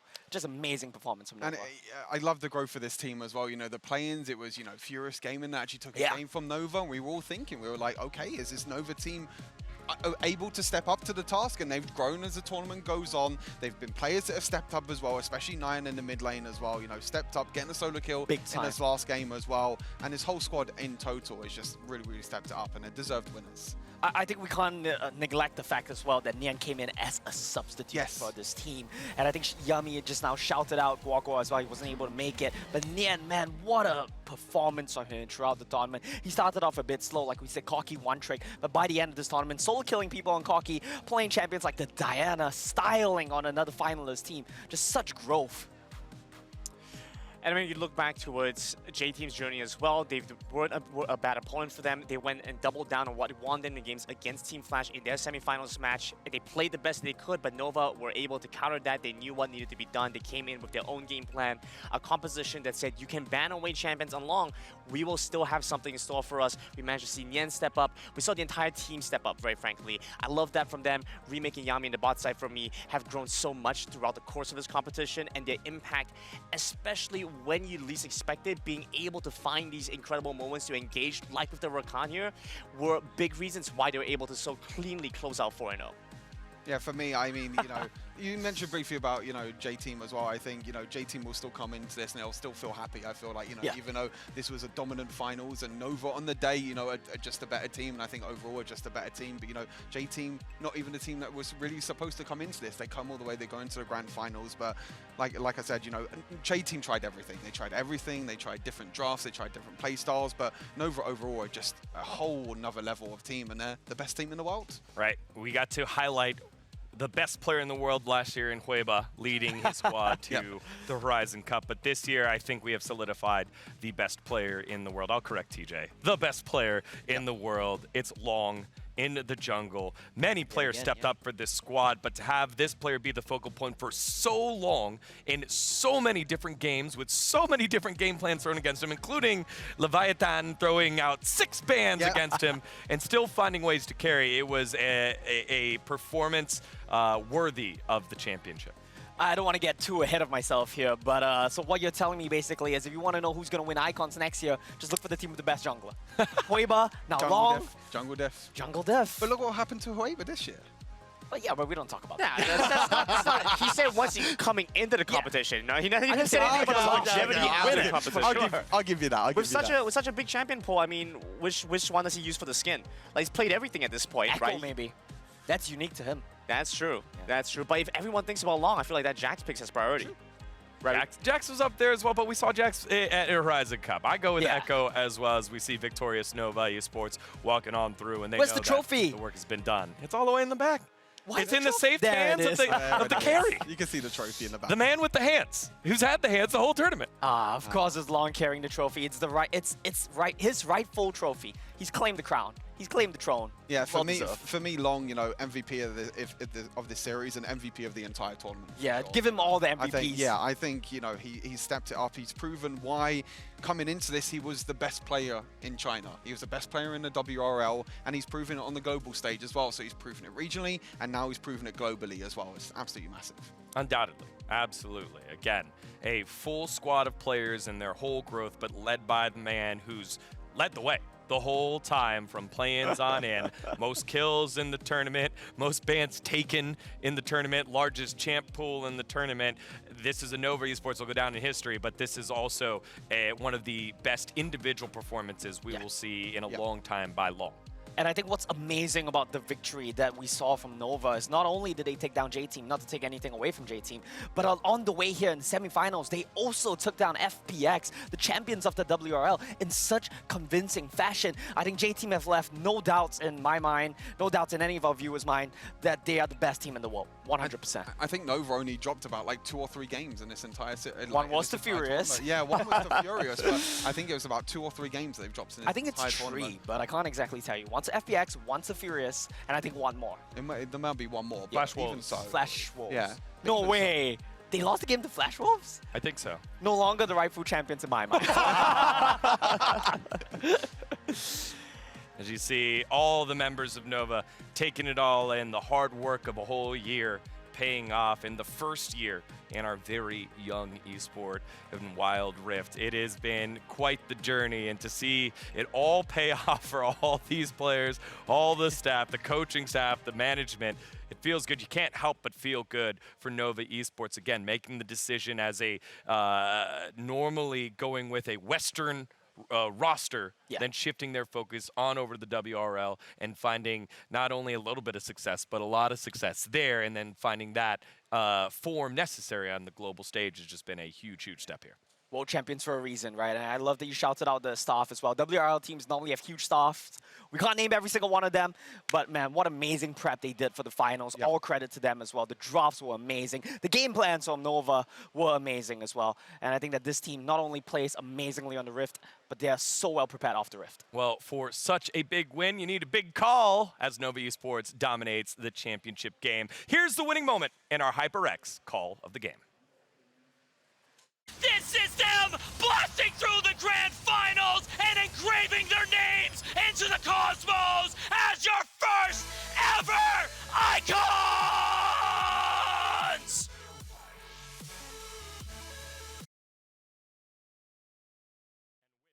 Call being immortalized. Icons 2022 comes to a close. We started with 24 teams, and there's only one still standing as Nova Esports reigns supreme as we take a look at the journey that they had in the knockout stage. Roaster Y also took another game from them. I remember it now. Oh, it was Roaster Y. It was Roaster Y. That's who it was. I don't think it was Nova. I mean, I don't think it was Flash Wolves. Yeah. They're on the opposite side. Well, I mean, so much has been established here at this point, right? We went into knockout stages. Nova went against Roaster Y. Roaster Y being the only WCK representative still in it by the knockout stages. We had 3 WCS teams come in. The rest of the WRL teams were able to take control of those matches, and we saw Flash Wolves go down. We saw very quickly, what was the other team? RRQ. RRQ go down, and it was Team Flash that was able to make their way through.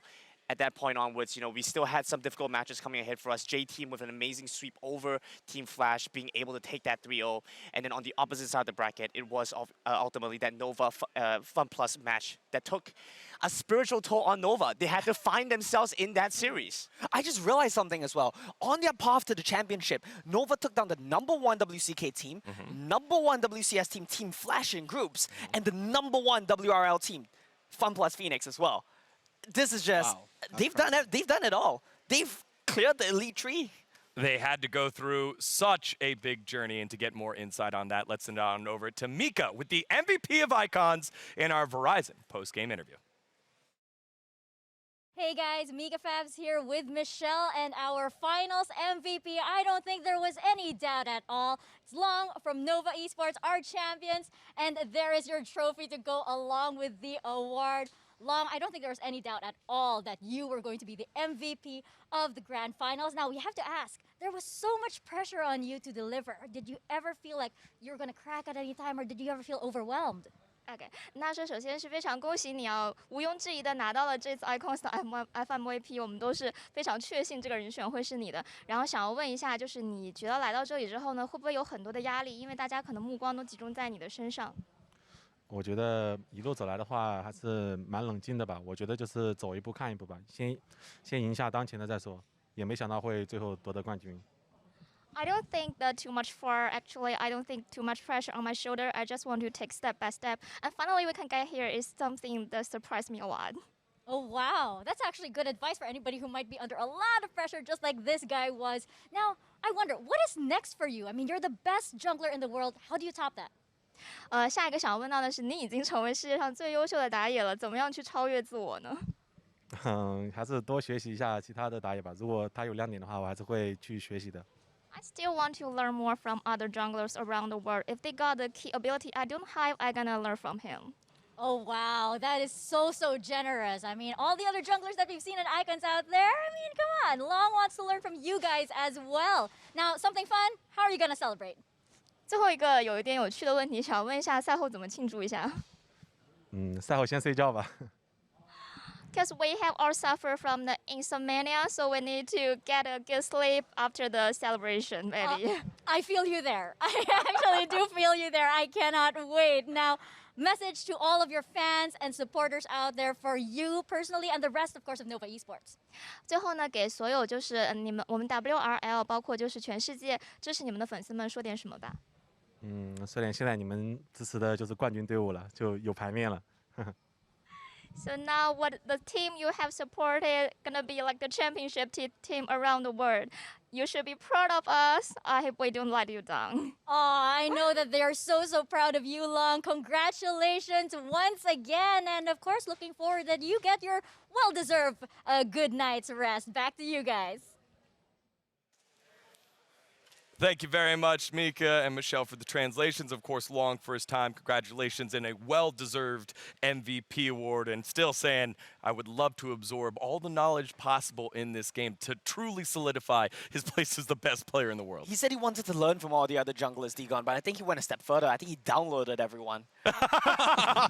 He definitely downloaded everyone here at this tournament. And again, we had 24 of the best teams from around the world. We got to know so many different players, so many different stories, and it was fantastic to get to know them. It was also a Herculean effort from everyone around the world on the production team, working at all different hours of the day to make this possible. So a huge thank you to the players, to the teams, and to the staff to make it happen. But most of all, thank you to the fans for watching throughout the tournament, from participating in every single moment, every single kill, every single gank, all the way up to Nova Esports' championship. Any final words from all of these established guests on my desk? Brandon, we'll start with you. Good job, Digo, your prediction today.